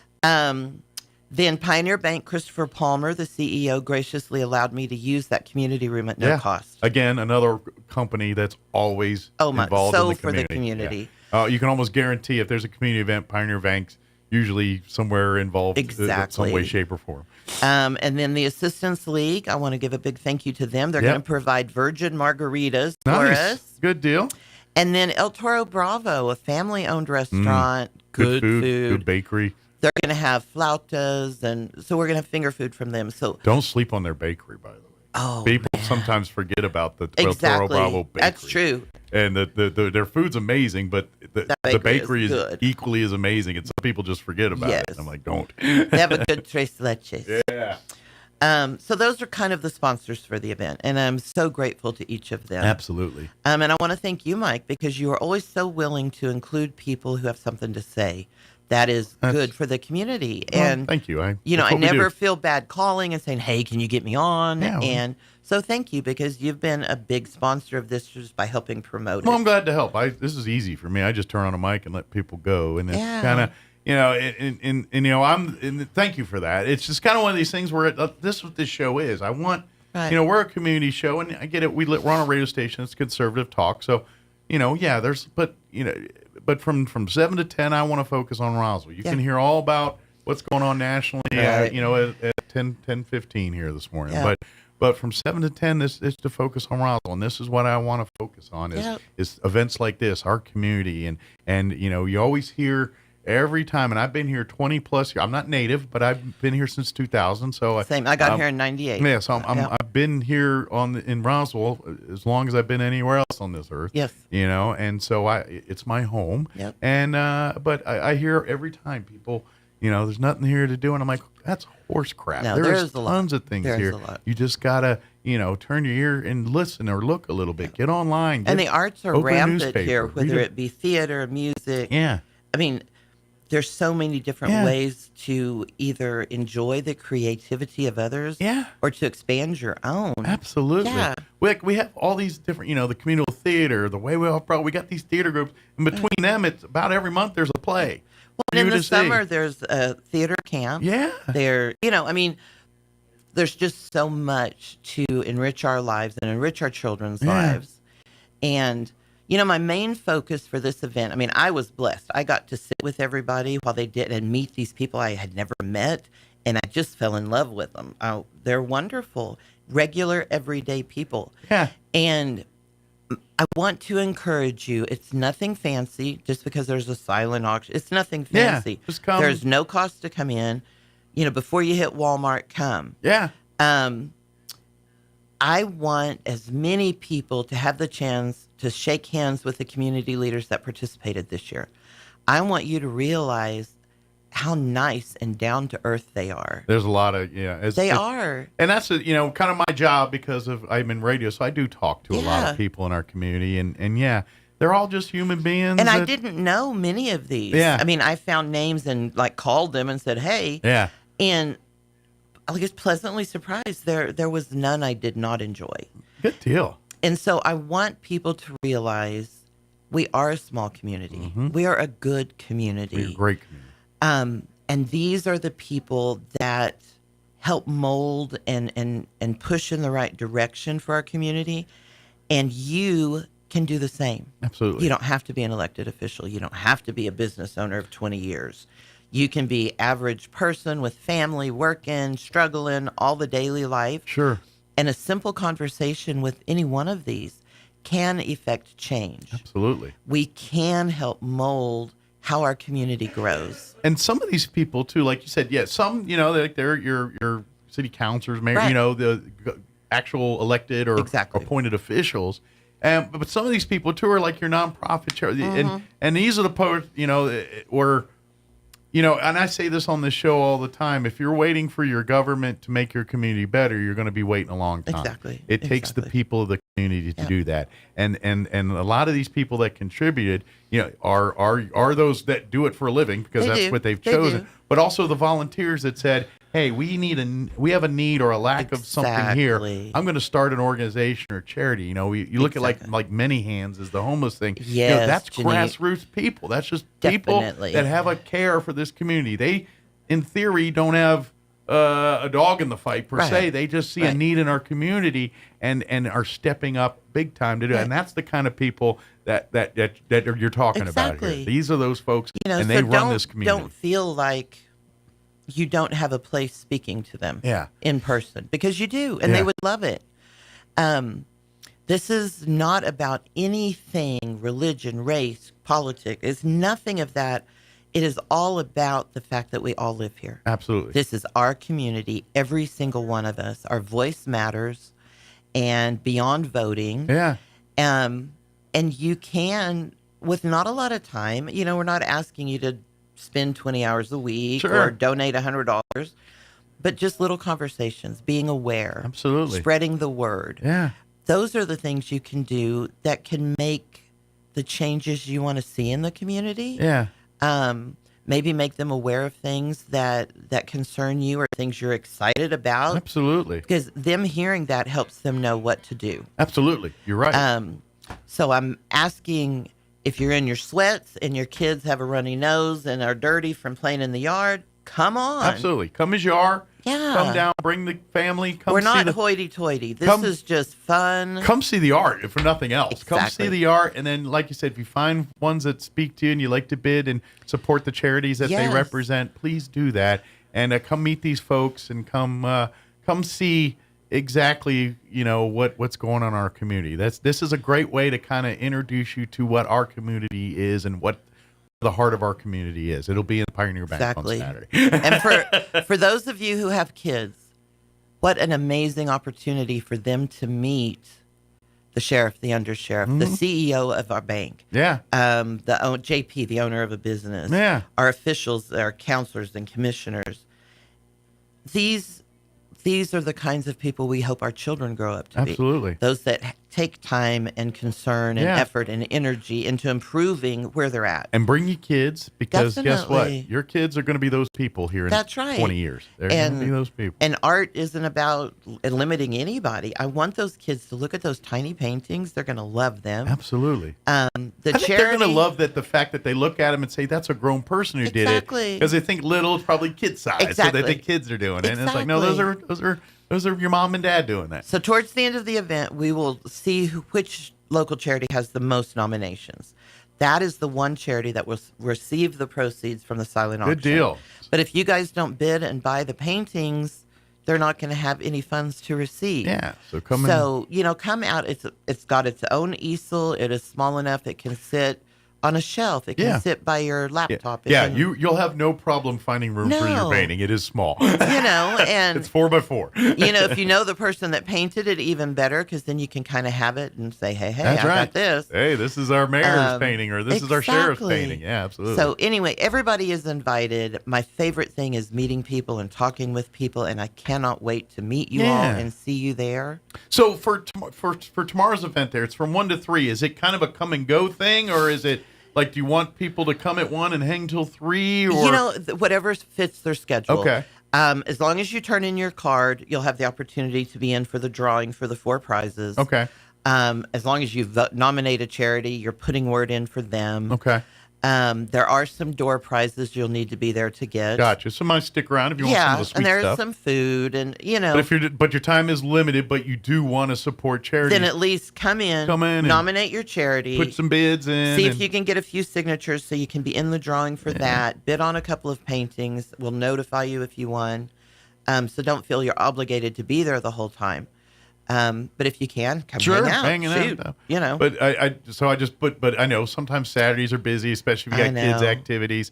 So if you're like, well, I can only be there for a half an hour, great, come anyway. Come on down, come hang out a few minutes with us, and maybe who knows, maybe you come at 1, and you're like, well, shoot, I can come back about 2:30 once I'm finished my obligation here or whatever it is. So that's whatever works for you. Yeah, I just want to see your faces, give you the opportunity to support your favorite charity. Yeah. Win some cool prizes and buy an amazing Come painting. be inspired. Maybe you're wanting to be in art, and guess what? You've got roughly 30 different people did 30 different arts, and you're going to get 30 and different all but impressions. 4 of them are not no paint. Wow. 4 of them are creative and do it on the side or Sure. have done it before. They've well, Juliana Halverson from the bank, of course. Sure, she's a so creative person. in everything. Yeah, of course. Her passion's more photography than painting. I think, but she don't count. She is good. She can paint too, huh? She is good. I've only seen her photo work. Yeah. So. But yeah, so just. But she has the eye. So you got. I think to know what to paint and know what to take a picture of, it's the same eye. Exactly. That is a creative eye. We see things differently. Yeah. But so I'm so excited. I'm blessed beyond measure. And I want to pass that blessing on to our community, and I can only do that with you guys' help. And this is, I know when you and I talked about a year ago when you were kind of. I've been working on this since the beginning of April last year. Yeah, it's been about a year in the planning. Yeah. And the idea is this is the first of many. Like we want to make this an annual tradition where each year we have our who's who of Roswell come do something. It may not be a little painting next year. Maybe something else. Maybe it's something with hammers and nails. Who knows? We're gonna make birdhouses or something. I don't know. Yeah. But that's the thing is we do something artsy and creative. And there are so many community leaders that I either did not know, were unable to connect with, were unaware of. So we could tap into more paintings and more stuff. I want more. So all of you who participated this year, you're going to get a call. Good deal. But I want contacts shared with me. I want people stepping up and calling me saying, hey, I would really like to participate next year. Absolutely. Or if you'd have some suggestions. Exactly. My gosh, this is my first ever community event. Look at me go, right? Mm-hmm. So I'm always learning and taking advice and heck yeah. Well, and you know, because you're out in the community, you do things, when you're not seeing her painting and stuff, you might see her on a stage singing and acting here too from time to time. But but that's what I mean. You meet people, you do, and that's what this community is about. We're a small community, like you said. Yes, we're the biggest small community in the world. Right. Everybody on the planet knows Roswell, New Mexico. Exactly. But at the end of the day, we're a town of 50,000. We're not New York City. No, and so it's it's a unique thing here, and we get to. But that's what it is, and so you go and that's why we say get involved in the community, because events like tomorrow shows you the heart of Roswell, the people that make this city go, because they just have a passion for the people in this town. And we see a lot of tourists at the gallery, and we visit with them. How do you like Roswell? And 99% of the time, one of the things they will say is, everybody here is so nice. Mm-hmm. And I don't. Are you from here originally? No, I know you said, I'm from Texas. We moved here in '98. Well, growing up in D.C., I can tell people that are grows here, the way you interact with people back east is not the same here. You don't walk up the street and say hi to people. It's kind of keep your head down and mind your business. If you start addressing people, they think they want something from you, or there's something. Everyone gets defensive. They'll shuffle away. Yeah, they get defensive. Like, all right, I got to beat this guy up, or I got to run. One of the two here. Where here it's like, hey, how you doing? You need to say it to everybody. Even though I talk to everybody. And it's a different mindset here. And Texas is the same way. Exactly. You walk down Texas, say, hey, kind how of you the doing? South, I think. Yeah, but when you get East Coast and D.C., New York, Philly, these places, you show head up in down color. and going. Yeah. No. And so it's different. So when you get tourists that come from that area, they just and love like, it. He just said hi to me because I'm standing here, and it's hard for them to wrap their head around. Yeah. So, but like I said, I want to see you guys. I want to see you guys. I'm so very excited. Yeah. Again, it's going to be at the North Main Pioneer Bank here. Enter through the west-facing door. Yeah, you'll see the collective of cars. I would hope so. And I'm going to try and get some balloons to kind of lead a path. Kind of follow the herd if you get confused there. And then come on out. The event is from 1 to 3 p.m. tomorrow at the North Main Pioneer Bank. Yes. Like we said, there's going to be over 30 paintings from local community members here that are leaders and so forth. And what we want you to come, pick your favorite charity, maybe put some bids on some of these paintings. Definitely. And bid on more than one, so at least you'll get one. Yeah, exactly. Because the highest bid wins. They're little. Know. You can win a half dozen of them and my create a little collage in one of your rooms or something there. And the more you bid on the paintings, the more money that most nominated charity will receive. So game on. And by the way, this kind of is a little bit of a popularity contest. I'm going to drop the gauntlet. You know what? Maybe your nonprofit. Hint, like, I don't know, maybe the Humane Society or Roswell Refuge or I don't know, maybe game on, bring some of your clientele down to come and vote and do that's and say, right. you know what? Stack the ballot box. I don't care. Yes. We have a bunch of people from Altrusa come in here making donations out. Then game on. Let's do this. Oh my gosh, yes. That's I mean, how easy is that? You're a Kiwanian, want to represent your Kiwanians? Yeah. Bring it on down. You got it. This is a popularity contest in that side of it. Yeah. So everybody wins at the end of the day when we do that. So please drop the gauntlet. You want to try to win some of this money for your charity? Then bring your people and start bidding and start voting. Yes. Yeah, absolutely. Yes. So that's what this is about here. So come on out. Again, it starts at 1 o'clock tomorrow. Yes. And it's going to be cold tomorrow, so you don't want to be hanging out outside anyway. Exactly. Go on into the building. And parking is real close to the door. You're not going to have to walk a mile. And it's only 42. It's not like it's 12. We'll be out. No, and not winds, so we're good. But, it's not the day. Like, Sunday's your day to go picnic, or today.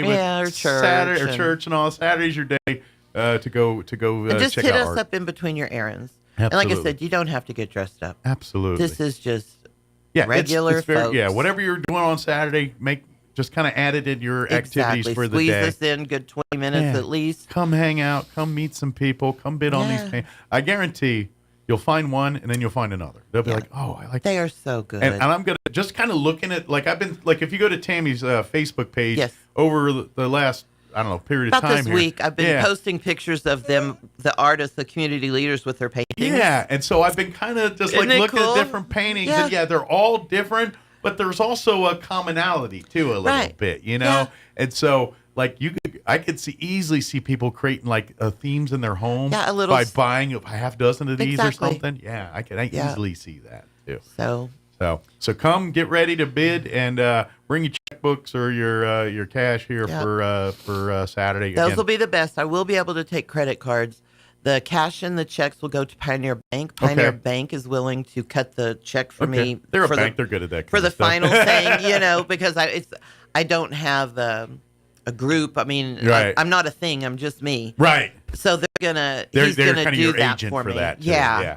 So that way, people that are nervous, apprehensive, they're the agent. Yeah, I want people to know where the money's on going. The up and no up. question. Yeah, exactly. Right. So it's one of those things, especially when you do a lot of nonprofit. You get the transparency head, and you do it that way just because you want to make sure the people that are wanting to support you, give them that peace of mind knowing what you're supporting is actually going to get supported by what you donate. Definitely. So that's a good thing. So it's going to be fun. Come celebrate art. Come have fun with seeing all the art, picking your favorites, bidding on your favorites. But it is a popularity contest, so game on. Bring your friends. Bring your fellow Kiwanians and whatever Altrusans, group you're in, bring them. And all of you. All of you vote for that, and then you've got to bet. The more nominations, the better chance. Absolutely. So if you got a love for your historical society or your humane society, or we have so many, or and the they Travis can County all Health use Council, financial help. Yeah, everyone, or the Many Hands Homeless Co. Definitely. They're kind of a new organization that's just getting out there. They really could use money right now. If you want to support homeless, I will and if you have offer that as a something good to suggestion. donate it. Absolutely. We had a 60-inch TV. Great. Not a smart TV, but a nice TV. A good serviceable and TV. And now it's up at the center for them. Nice. So it doesn't have to be, but go through your closet. Sure. Clothing. For warmth. Water. Toiletries are big ones. Snack items. Yeah. They it's like you said, microwavable or like simple food items, things they can put in the backpacks and things, take with them when they're not at the shelter. There. Protein bars, stuff like that. But even like, what I'll even say, like, those little, I know they're microwavable, but a lot of times a little chef board, you can just pop them and eat them. I don't know how many times I've eaten cold ravioli. It's just SpaghettiOs. Yeah. SpaghettiOs is good cold. Yeah, I'm a fan, from my actually. kid. I'm a fan, from when actually. I was a kid. Yeah. Now, don't hang out with me an hour or two later because I'm not very friendly. But, music will follow. Let's just say that's what I was wondering. I got you. Bean supper, music to follow. I got you exactly.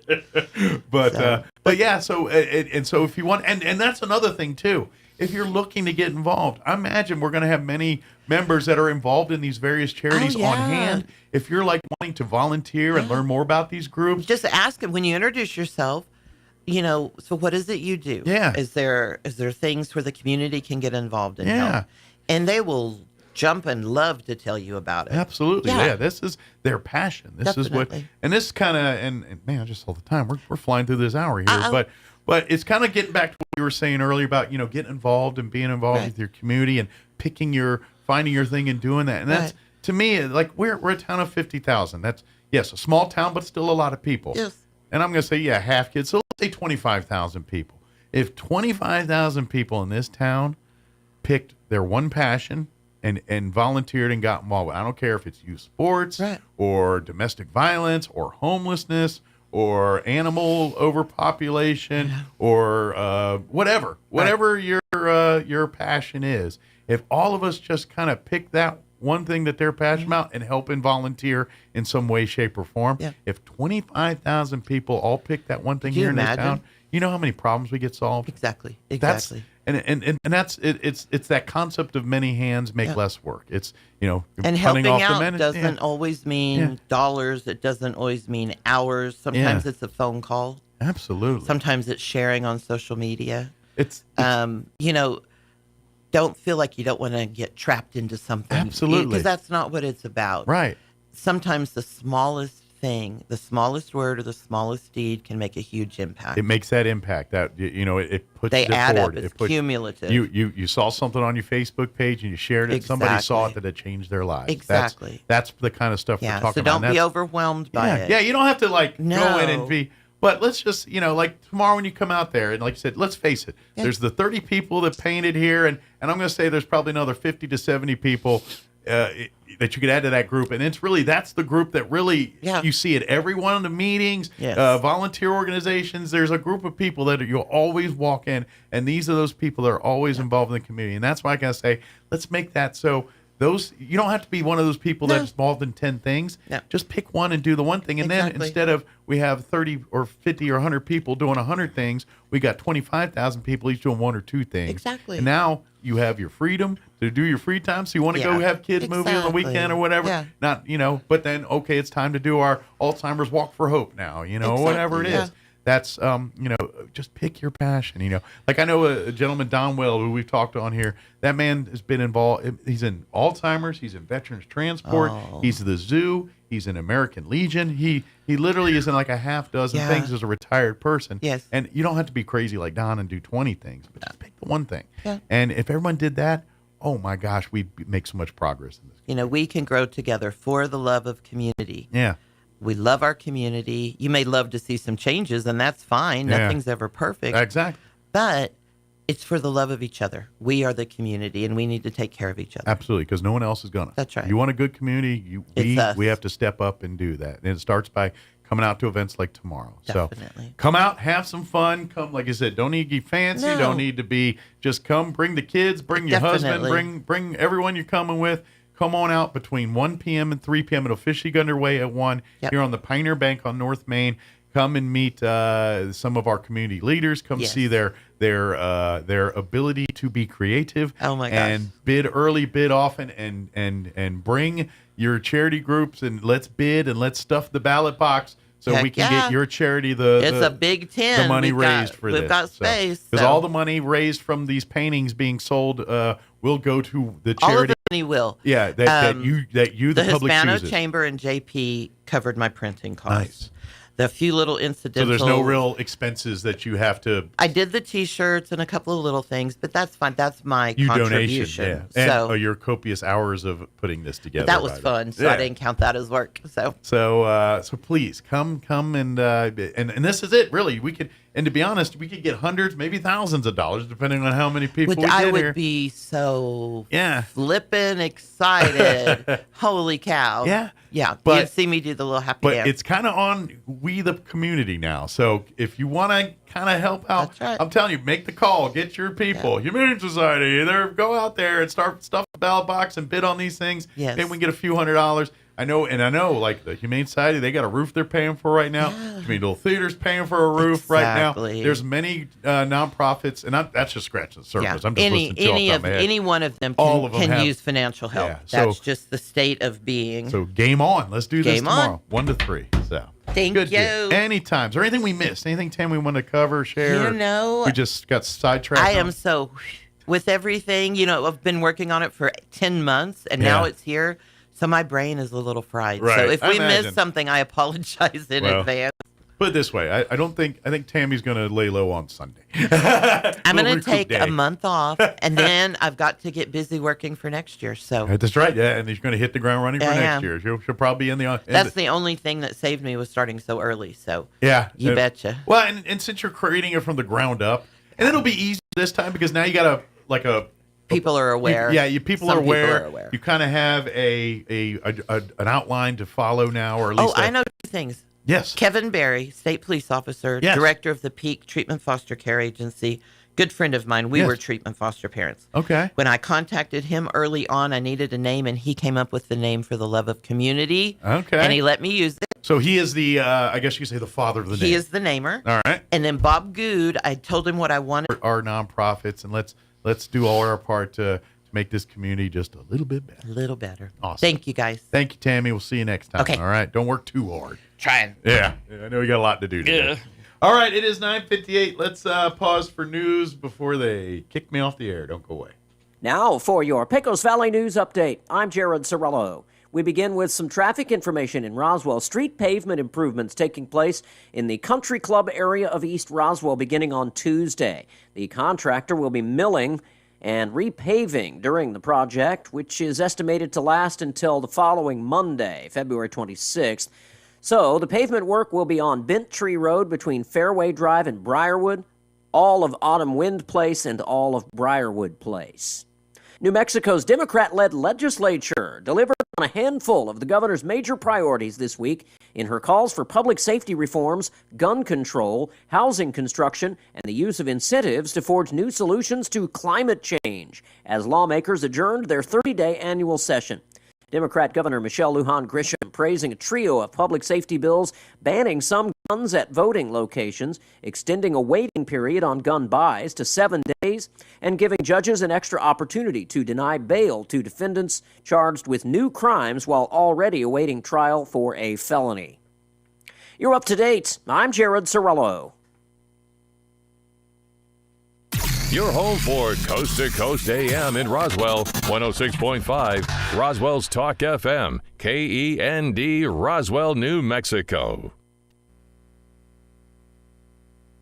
And it's 10 o'clock. That's going to do it for us. Thank you so much for allowing us to be a part of your day. Have an amazing day. We'll talk to you bright and early Monday. Take care. Breaking news this hour from townhall.com.